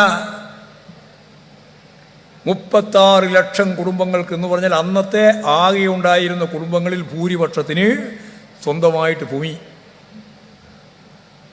5 സെന്റ് മുതൽ 15 ഏക്കർ വരെ. ഭൂബന്ധത്തിൽ മൗലികമായ മാറ്റത്തിൻ്റെ ഭാഗമായി ജന്മിത്വം അവസാനിച്ചു. ആ നിയമനിർമ്മാണം നടക്കുമ്പോൾ അന്നത്തെ പാർട്ടി സെക്രട്ടറി സഖാവ് CH കണാരൻ MLA കൂടിയായിരുന്നു. അന്ന് വളരെ വ്യക്തമായിട്ട് പറഞ്ഞു, ഭരണഘടനയെ മറികടന്നുകൊണ്ട് ഈ നിയമം പാസ്സാക്കാൻ സാധിക്കണമെങ്കിൽ പ്രതിഫലം കൊടുത്തേ പറ്റൂ. അപ്പോഴൊരു പുതിയ പദം കണ്ടുപിടിച്ചു. അതൊക്കെ കമ്മ്യൂണിസ്റ്റ് പാർട്ടിയുടെ ചരിത്രത്തിലെ പുതിയ അധ്യായങ്ങളാണ്. ഒരു പുതിയ പദം, പ്രതിഫലം കൊടുക്കണ്ടേ? കൊടുത്തില്ലെങ്കിൽ ഭരണഘടനാപരമായിട്ട് നിൽക്കില്ല, നിയമം നിൽക്കില്ല. ഇപ്പോൾ പ്രതിഫലം കൊടുക്കണം. എന്നാൽ ആ നിയമസഭയിൽ ഏറ്റവും പ്രധാനമായിട്ട് കർഷക സംഘത്തിൻ്റെ പ്രസ്ഥാനത്തിന് നേതാവ് കൂടിയാണ് സഖാവ് CH കണാരൻ. CH കണാരൻ പറഞ്ഞൊരു പദമാണ് അതിന് ഏറ്റവും അടിസ്ഥാനമായി നിന്നത്. അയാൾ വലിയ വക്കീലൊന്നും ആയിരുന്നില്ലല്ലോ. സഖാവ് CH കണാരൻ പറഞ്ഞു, നമുക്ക് പ്രതിഫലം കൊടുക്കാം. എന്നിട്ട് പറഞ്ഞു ജന്മിമാർക്ക് നാമമാത്രമായ പ്രതിഫലം. എത്ര സുന്ദരമായ പദമാണ്, നാമമാത്രമായ പ്രതിഫലം. ആദ്യം കുടിയാനോട് കൊടുക്കാൻ പറഞ്ഞു, പിന്നീട് ഗവൺമെൻറ് തന്നെ അത് കൊടുത്തു. അങ്ങനെയാണ് ഭരണഘടനയെ മറികടന്ന് ആ നിയമം പാസ്സാക്കാൻ കഴിഞ്ഞത്. ഈ കേരളം അതിൻ്റെ തുടർച്ചയായിട്ട് മുന്നോട്ടേക്ക് വരികയില്ലേ? പിന്നെയാണ് 1980 സഖാവ് നായനാരുടെ ഗവൺമെൻറ് കർഷക തൊഴിലാളി പെൻഷൻ. ഒരു വർഗം ഇല്ലാതായാൽ മറ്റൊരു വർഗത്തെ എങ്ങനെയാണ് മുന്നോട്ടേക്ക് നയിക്കേണ്ടത് എന്നുള്ളതിൻ്റെ കൃത്യമായ സാമ്പിൾ അധ്വാനിക്കുന്ന ഏറ്റവും പിന്നിൽ നിൽക്കുന്ന പാവപ്പെട്ട കർഷക തൊഴിലാളിക്ക് പെൻഷൻ കൊടുക്കാൻ തീരുമാനിച്ചു. അന്ന് 45 രൂപ കൊടുത്തത്, 45. ഇന്നത് 1600 രൂപയാണ്. വർദ്ധിപ്പിക്കണമെന്നാണ് നമ്മൾ ആഗ്രഹിച്ചത്. പക്ഷേ ഈ സാമ്പത്തിക പ്രതിസന്ധിയുടെ പ്രത്യേക ഘട്ടത്തിലാണ് നമുക്കത് ചെയ്യാൻ സാധിക്കാതെ. വർദ്ധിപ്പിക്കണമെന്നാണ് ഗവൺമെൻറ്റിൻ്റെ ആലോചന, പാർട്ടി ആലോചിച്ചത് തന്നെയാണ്. പക്ഷെ നമുക്ക് സാധിക്കുന്നില്ല. ഇങ്ങനെ ഞാൻ അതിൻ്റെ ചരിത്രത്തിലേക്ക് മുഴുവൻ കടക്കാൻ ഉദ്ദേശിക്കുകയല്ല. ആധുനിക കേരളം രൂപപ്പെട്ടു വന്നു. ലോകത്തിന് തന്നെ മാതൃകയാവുന്ന രീതിയിൽ നമ്മുടെ ഏറ്റവും പ്രധാനപ്പെട്ട പൊതുവിദ്യാഭ്യാസ മേഖല ശക്തിപ്പെട്ടു. ലോകോത്തരമായ രീതിയിൽ പൊതു ആരോഗ്യ ശൃംഖല, പൊതുജനാരോഗ്യ പ്രസ്ഥാനം ലോകം തന്നെ വിസ്മയിക്കുന്ന രീതിയിൽ അമേരിക്ക ഉൾപ്പെടെ ഈ ഇന്ത്യയുടെ ഭാഗമായ കേരളത്തെ ഒരു രാജ്യമായിട്ടാണ് കണക്കാക്കിയത്. ഒരു രാജ്യം. കോവിഡ് പശ്ചാത്തലത്തിൽ ഈ കേരളത്തെ പറ്റി പ്രത്യേകമായിട്ട് പരാമർശം. നമ്മുടെ ഈ കേരളത്തിലെ ദാരിദ്ര്യം അവസാനിപ്പിക്കാൻ വേണ്ടി നമ്മളെടുത്ത തീരുമാനം അതിദാരിദ്ര്യമുള്ള എല്ലാവരെയും പൊതുസമൂഹത്തിൻ്റെ ഭാഗമാക്കി മാറ്റണം. കഴിഞ്ഞ നവംബർ മാസം, ഈ നവംബറിൽ, അതിന് മുമ്പുള്ള നവംബറിൽ 64,006 കുടുംബത്തിൽ 30,000 കുടുംബത്തെ പൊതുദിശയിലേക്ക് കൊണ്ടുവന്നു. ബാക്കി 34,006. വരുന്ന വർഷം നവംബർ 1-ാം തീയതി കേരളപ്പിറവി 2025. 2025 നവംബർ 1-ാം തീയതി ആവുമ്പോഴേക്ക് ഇന്ത്യയുടെ ചരിത്രത്തിൽ ആദ്യമായി അതിദാരിദ്ര്യം അവസാനിപ്പിക്കുന്ന ആദ്യത്തെ സംസ്ഥാനമായി ഈ കേരളം മാറാൻ പോവാണ്. ഇന്ത്യയിൽ ആദ്യം അതിദാരിദ്ര്യമില്ലാത്ത ആദ്യത്തെ ഇന്ത്യൻ സംസ്ഥാനം, പട്ടിണിയില്ലാത്ത ആദ്യത്തെ ഇന്ത്യൻ സംസ്ഥാനം, അതാണ് കേരളം. തൊഴിലില്ലായ്മയാണ് നമ്മുടെ ഏറ്റവും പ്രധാനപ്പെട്ട പ്രശ്നം. കഴിഞ്ഞ അസംബ്ലി തെരഞ്ഞെടുപ്പിൻ്റെ ഭാഗമായിട്ട് പുറത്തിറക്കിയിട്ടുള്ള പ്രകടന പത്രികയിൽ ഇടതുപക്ഷ ജനാധിപത്യ മുന്നണി പറഞ്ഞു 20 ലക്ഷം അഭ്യസ്തവിദ്യരായ യുവതി യുവാക്കൾക്ക് തൊഴിൽ. 20 ലക്ഷം അഭ്യസ്തവിദ്യരായ യുവതി യുവാക്കൾക്ക് തൊഴിൽ. PSC മുഖേന ഏറ്റവും കൂടുതൽ തൊഴിൽ നൽകുന്ന ഇന്ത്യൻ സംസ്ഥാനം കേരളമാണ്. റാങ്ക് ഹോൾഡേഴ്സിന് പരാതിയും പ്രശ്നങ്ങളൊക്കെ ഉണ്ടാവും. പക്ഷേ ഇന്ത്യയിൽ ആകെ കഴിഞ്ഞ 8 കൊല്ലക്കാലം കൊണ്ട് തൊഴിൽ നൽകിയതിൻ്റെ പകുതിയിലധികം ആളുകൾ ഈ കേരളത്തിലുള്ളവരാണെന്ന് നിങ്ങൾ മനസ്സിലാക്കണം. ഇന്ത്യയിലായുള്ളതിൻ്റെ. ഇപ്പോൾ നമ്മുടെ PSC ആണ് ഏറ്റവും നന്നായിട്ട് തൊഴിൽ കൊടുക്കുന്നത്. അഭ്യസ്തവിദ്യരായ യുവതി യുവാക്കൾക്ക് പുതിയ തലമുറ, പണ്ടത്തെ ഇരുമ്പുരുക്ക് വ്യവസായമൊന്നും ഇനി കേരളത്തിൽ വരാൻ പോകുന്നില്ല. പാർട്ടി തന്നെ പറഞ്ഞു ഒരു വിജ്ഞാന സമൂഹം. വിജ്ഞാന സമൂഹം എന്ന് പറഞ്ഞാൽ എല്ലാവർക്കും മനസ്സിലാവും, വിജ്ഞാനം ഉള്ളവരുടെ സമൂഹം. എന്നാൽ അതിൻ്റെ കൂട്ടത്തിൽ വേറൊരു പദം കൂടി ഉപയോഗിച്ചു. അതെന്താ? വിജ്ഞാന സമൂഹത്തിൻ്റെ ഒപ്പം ഒരു പദവും കൂടി ഉപയോഗിച്ചിട്ടുണ്ട്. എന്താ അത്? പറ, ആർക്കറിയാം? ആർക്കറിയോ? പറഞ്ഞോ, ആരെങ്കിലും പറ. വിജ്ഞാന സമ്പദ് വ്യവസ്ഥ. ആരാ പറഞ്ഞത്? കൈവന്തി ആരാ പറഞ്ഞിട്ടുണ്ട്? അവിടെ കാണുന്നില്ല. അവിടെ കൈയടിച്ചു കൊടുക്കും. നിങ്ങളോട്ട് പറയുകയും ചെയ്യില്ല, ആളെ പ്രോത്സാഹിപ്പിക്കുകയും ചെയ്യില്ല. പറഞ്ഞ വളരെ ശരിയാണ്. വിജ്ഞാന സമ്പദ് വ്യവസ്ഥ. ഇത് പറയാൻ എളുപ്പമുള്ളൊരു പദമാണ് വിജ്ഞാന സമ്പദ് വ്യവസ്ഥ. എക്കണോമിക്സ് പഠിച്ചവരുണ്ട് ഇവിടെ, ഒരുപാടുണ്ടാവുമെന്ന് എനിക്കറിയാം. ആരോടും കൈവന്തിക്കാൻ ഞാൻ പറയുന്നില്ല. എന്താണ് ഈ എക്കണോമിക്സിൻ്റെ ഏറ്റവും പ്രധാനപ്പെട്ട സിലബസ്? ഉൽപാദന വിതരണ ഘടനയുടെ നിയമമാണ്. ആധുനികവും അതിന് മുമ്പുള്ളതുൾപ്പെടെയുള്ള മുഴുവൻ കാര്യങ്ങളെ പറ്റിയുള്ള പഠനമാണ്. അത് വെച്ചുകൊണ്ട് ഇനി എങ്ങനെയാണ് മുന്നോട്ടേക്ക് പോകേണ്ടത് എന്നുള്ളതിൻ്റെ കൃത്യമായ ചിത്രമാണ്. ആദം സ്മിത്തും റിക്കാർഡ് ഉൾപ്പെടെയുള്ള അർത്ഥശാസ്ത്ര പണ്ഡിതന്മാരെല്ലാം മുതലാളിത്ത അർത്ഥശാസ്ത്രന്മാരാണെന്നാണ് അവർ പൊതുവെ പറയുക.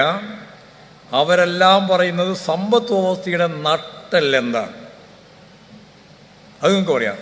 സമ്പദ് വ്യവസ്ഥയുടെ നട്ടെല്ലായ ഭാഗം എന്താണ്?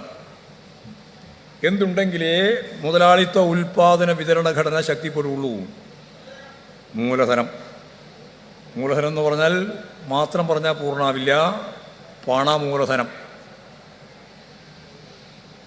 പണമൂലധനമാണ് അതിൻ്റെ ജീവവായുവായിട്ട് കാണുന്നത്. അത് പിന്നീട് മാർക്സ് പറഞ്ഞിട്ടുണ്ട്, അത് തന്നെ ഉൽപ്പാദിപ്പിക്കുന്നത് അധ്വാനിക്കുന്ന വർഗമാണ്. ഇവർ തട്ടിപ്പറച്ചുണ്ടാക്കിയതാണ് മിച്ചമൂല്യ സിദ്ധാന്തം. അതിലേക്കൊന്നും ഞാനിപ്പോൾ കടക്കുന്നില്ല. മൂലധനം, പണമൂലധനം. കേരളത്തിൻ്റെ സമ്പദ് വ്യവസ്ഥയെപ്പറ്റി പറഞ്ഞത് വിജ്ഞാന സമൂഹമാണ്, വിജ്ഞാന സമ്പദ് വ്യവസ്ഥയുമാണ്. അപ്പോൾ ഈ വിജ്ഞാന സമ്പദ് വ്യവസ്ഥയുടെ മർമ്മം എന്താണ്? വിജ്ഞാന സമ്പദ് വ്യവസ്ഥയുടെ മർമ്മം നേരത്തെ പറയുന്നത് പോലെ, മുതലാളിത്ത അർത്ഥശാസ്ത്രന്മാർ പറയുന്നത് പോലെ പണമാണോ, പണമൂലധനമാണോ, അല്ല വേറെ എന്താണ്? ആണോ?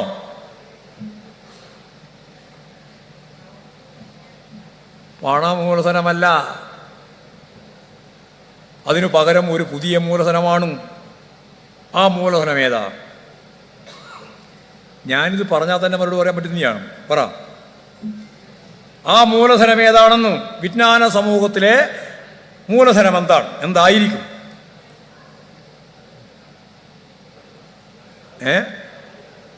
അറിവ്, വിജ്ഞാനം. അപ്പോൾ വിജ്ഞാനം, അറിവ്, നോളജ്, അത് മൂലധനമാക്കിക്കൊണ്ടുള്ള ഒരു സമ്പദ് വ്യവസ്ഥയിലേക്ക് രാജ്യം മാറണം, നാട് മാറണം. ഇതാണ് ഇടതുപക്ഷ ജനാധിപത്യത്തിനുള്ള പ്രകടന പത്രിക. കേന്ദ്ര ഗവൺമെൻറ് നമ്മളെ അവഗണിക്കുന്നു. നമുക്കെതിരായിട്ട് അതിശക്തിയായിട്ടുള്ള ഒരു ഉപരോധം തന്നെ തീർത്തിരിക്കുന്നു.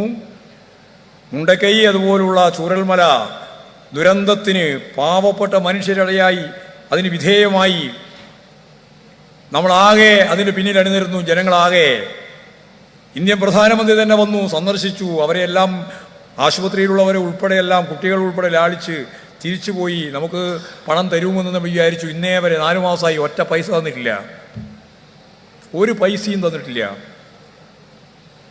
കേന്ദ്ര ഗവൺമെൻറ്റിൻ്റെ കേരളത്തോടുള്ള രാഷ്ട്രീയ നിലപാടാണ്. ഫെഡറൽ സംവിധാനത്തിൻ്റെ ഭാഗമായിട്ടൊരു ഗവൺമെൻറ് ഇങ്ങനെ നിലപാട് സ്വീകരിക്കാൻ പാടില്ല. പക്ഷേ അതാണ് അവർ ചെയ്തുകൊണ്ടിരിക്കുന്നത്. നമുക്ക് പദ്ധതിയുടെ ഭാഗമായിട്ട് തരേണ്ട പണം തരുന്നില്ല. നമ്മൾ നടപ്പിലാക്കിയിട്ടുള്ള ഫണ്ട് നമുക്ക് കേന്ദ്ര ഗവൺമെൻറ് തരാൻ കൂട്ടാക്കുന്നില്ല. ഫിനാൻസ് കമ്മീഷൻ്റെ ഭാഗമായിട്ട് തരേണ്ടിയിരുന്ന യഥാർത്ഥ വിഹിതം നമുക്ക് തരുന്നില്ല. റവന്യൂ കമ്മി നികത്താൻ വേണ്ടിയിട്ട് നമുക്ക് തരേണ്ടുന്ന പണം അവർ തരുന്നില്ല. അതെല്ലാം ഉപേക്ഷിച്ചിരിക്കുന്നു. ഇതാണ് സ്ഥിരം. ഇങ്ങനെയുള്ള ഒരു സാഹചര്യത്തിൽ എല്ലാ കാലവും ഗവൺമെൻറ് പണം തന്നില്ല എന്ന് പറഞ്ഞു പോകാൻ നമുക്കാവോ? കേരളത്തിലെ ഇടതുപക്ഷ ജനാധിപത്യ മുന്നണി ഗവൺമെൻറ്റിന് സ്വന്തം കാലിൽ നിൽക്കാനാവണം. വിഴിഞ്ഞം പദ്ധതിയുടെ ഭാഗമായിട്ട് അവർ തരാൻ തീരുമാനിച്ച ഏതാണ്ട് 870 കോടി രൂപ ഇപ്പോഴും തരില്ല, കടം തരാമെന്നാണ് പറയുന്നത്. ഒരു വ്യവസായ ശൃംഖലയുടെ ഭാഗമായിട്ട് രാജ്യത്തിൻ്റെ സംഭാവന എന്ന നിലയിൽ കേന്ദ്ര ഗവൺമെൻറ് നമ്മളെ സഹായിക്കാൻ വേണ്ടി തരേണ്ടുന്ന പണത്തിന് പകരം അത് തരില്ല എന്നാണ്. ഇനി അഥവാ തന്നാൽ അതിൻ്റെ ലാഭവീതം അങ്ങോട്ട് കൊടുക്കണം മാസാമാസം എന്നാണ്. ചെറിയ പണം തരിക, 10,000 കോടി രൂപ തിരിച്ചു കൊണ്ടുപോവുക, ഇതാ പരിപാടി.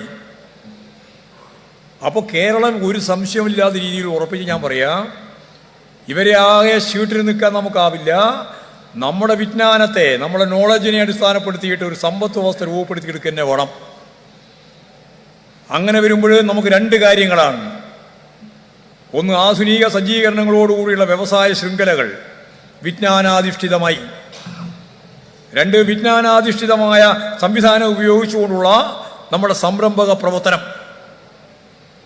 നമ്മൾ രണ്ടാമത്തെ ഗവൺമെൻറ്റിൻ്റെ ആദ്യ കൊല്ലം തീരുമാനിച്ചു നമുക്ക് 1 ലക്ഷം സംരംഭകരെ രജിസ്റ്റർ ചെയ്യാനാവണം. അന്ന് പലരും ചോദിച്ചു, 1 ലക്ഷം? അത് കഴിഞ്ഞപ്പോൾ 1 ലക്ഷത്തിലധികമായി.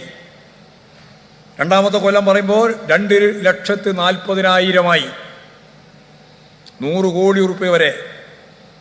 ഏതാണ്ട് 7 ലക്ഷം ആളുകൾക്ക് തൊഴിൽ കൊടുക്കാൻ ഇപ്പോഴും സാധിച്ചു. 7 ലക്ഷം ആളുകൾക്ക് തൊഴിൽ കൊടുക്കാൻ ഇപ്പോഴും സാധിച്ചു. സംഘടിതമായ മറ്റ് മേഖലയിലും തൊഴിൽ കൊടുത്തു. ഏതാണ്ട് 10 ലക്ഷത്തിലധികം ആൾക്ക് ഇപ്പോഴും തൊഴിൽ കൊടുത്തു കഴിഞ്ഞു. കെഡെസ്ക്, അതേപോലെ തന്നെ നോളജ് എക്കണോമി മിഷൻ, ഇതെല്ലാം ചേർന്നുകൊണ്ട് ബാക്കിയുള്ളവർക്ക് തൊഴിൽ കൊടുക്കാനുള്ള ശ്രമം ഇപ്പോൾ നടന്നുകൊണ്ടിരിക്കുകയാണ്. ഒരു സംശയവും വേണ്ട, 2026 മെയ് മാസമാകുമ്പോഴേക്ക് കേരളത്തിലെ സംരംഭക പ്രവർത്തനത്തിൻ്റെയും തൊഴിൽ ലഭിക്കുന്നതിൻ്റെയും ഭാഗമായിട്ട് 20 ലക്ഷം അഭ്യസ്തവിദ്യരായ യുവാക്കൾക്ക് ഈ കേരളത്തിൽ തൊഴിൽ കിട്ടും എന്നുള്ളതിന് ഗ്യാരണ്ടിയോടുകൂടി ഈ ഗവൺമെൻറ് നിലപാട് സ്വീകരിക്കും. അതൊരു ചരിത്രമാണ്. തൊഴിലില്ലായ്മ ഒരു പരിധിവരെ പരിഹരിക്കുന്നു മാത്രമല്ല ഇതിൻ്റെ അർത്ഥം.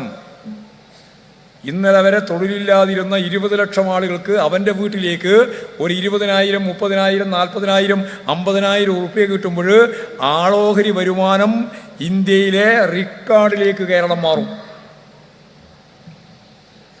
സമ്പത്ത് വ്യവസ്ഥ വേറൊരു രീതിയിലേക്ക് വളരും.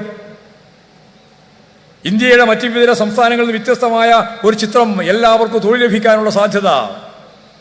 ആ സാധ്യതയോടൊപ്പം ഞാൻ നേരത്തെ പറഞ്ഞ ആളോഹരി വരുമാനം കൂട്ടാൻ സാധിക്കുന്ന സ്ഥിതി, ഉൽപ്പാദിപ്പിക്കുന്ന ചരക്കുകൾക്ക് വിറ്റഴിക്കാൻ സാധിക്കുന്ന കമ്പോളം, ഒരു പ്രസരിപ്പുള്ള കേരളമായിട്ട് ഈ കേരളത്തെ രൂപപ്പെടുത്താൻ കഴിയും. ഇങ്ങനെ ഈ കേരളത്തിൻ്റെ വിവിധ തലങ്ങളിലുള്ള ഇടതുപക്ഷ ഇടപെടലിലൂടെ ഒരു പുതിയ കേരളത്തെ നിർമ്മിക്കാൻ നമുക്ക് സാധിക്കും. ഞാനതിൻ്റെ മറ്റ് വിശീലനത്തിലേക്കൊന്നും കൂടുതൽ കടക്കാൻ ഉദ്ദേശിക്കുന്നില്ല. നിങ്ങൾക്കറിയുന്നത് പോലെ ഒരു 10-20 കൊല്ലം, സഖാവ് പിണറായി അതാ പറഞ്ഞത്, ഒരു 10-20 കൊല്ലം ഇനി ഇന്ത്യയിലെ വികസിത മുതലാളിത്ത രാജ്യങ്ങളിലെ ജനാധിപത്യ വിപ്ലവത്തിൻ്റെ പ്രക്രിയ പൂർത്തീകരിച്ചിട്ട് 400 കൊല്ലായി. 400 വർഷം. കേരളത്തിലേത് 57 കൂട്ടിയാൽ മതി. 57, 1957. ഇതിപ്പോഴും 2024. ഇത്രയായിട്ടുള്ളൂ. ഇനി ഒരു 20 കൊല്ലം കൂടി. ഈ 20 കൊല്ലം കൂടി ഇതേപോലെ തന്നെ മുന്നോട്ടേക്ക് പോയാൽ ശാസ്ത്ര സാങ്കേതിക വിദ്യയെ പൂർണ്ണമായിട്ട് നമ്മൾ ഉപയോഗിക്കണം. വ്യാവസായിക കോറിഡോർ നമ്മൾ കൃത്യമായിട്ട് കൈകാര്യം ചെയ്യണം. കോഴിക്കോട് മുതൽ മംഗലാപുരം വരെ, കൊച്ചി മുതൽ കോയമ്പത്തൂർ വരെ 1300 ഏക്കർ ഭൂമിയാണ് പാലക്കാട് മാത്രം ഇപ്പോൾ ഏറ്റെടുത്തിട്ടുള്ളത്. ഗവൺമെൻറ് അംഗീകരിച്ചു കഴിഞ്ഞു. ഒരു 25 കൊല്ലം 50 കൊല്ലം അപ്പുറം കാണുന്ന കേരളയിൽ ഈ കേരളത്തിൻ്റെ പശ്ചാത്തല സൗകര്യ വികസനം, ഈ നാട് മുഴുവൻ ഞാൻ നേരത്തെ പറഞ്ഞ പോലെ ഏറ്റവും ശക്തമത്തായ രീതിയിലുള്ള നമ്മുടെ സ്റ്റാർട്ടപ്പ് മിഷനുകൾ, 15,000 സ്റ്റാർട്ടപ്പുകളാണ് നമ്മൾ തീരുമാനിച്ചിട്ടുള്ളത്. 15,000. ലോക മാർക്കറ്റിൽ വലിയ മാർക്കറ്റാണ് നമുക്ക്. ആ സ്റ്റാർട്ടപ്പ് മിഷൻ സജീവമായിട്ട് മുന്നോട്ടേക്ക് പോവുകയാണ്. കെഡെസ്ക് സജീവമായിട്ട് മുന്നോട്ടേക്ക് പോവുകയാണ്. എക്കണോമി മിഷൻ അതിൻ്റെ ഭാഗമായിട്ട് തൊഴിൽ കൊടുക്കാനുള്ള സംരംഭങ്ങൾ ആരംഭിച്ചുകൊണ്ടിരിക്കുകയാണ്. ലോകത്തിൻ്റെ വിവിധ മേഖലയിൽ നിന്ന് 3000-ഓളം വരുന്ന സ്ഥാപനങ്ങളിൽ നിന്ന് 10 ലക്ഷം ആളുകളെ ഇപ്പോഴും തന്നെ ആവശ്യമുണ്ട്. 10 ലക്ഷം ഡിമാൻഡുണ്ട്.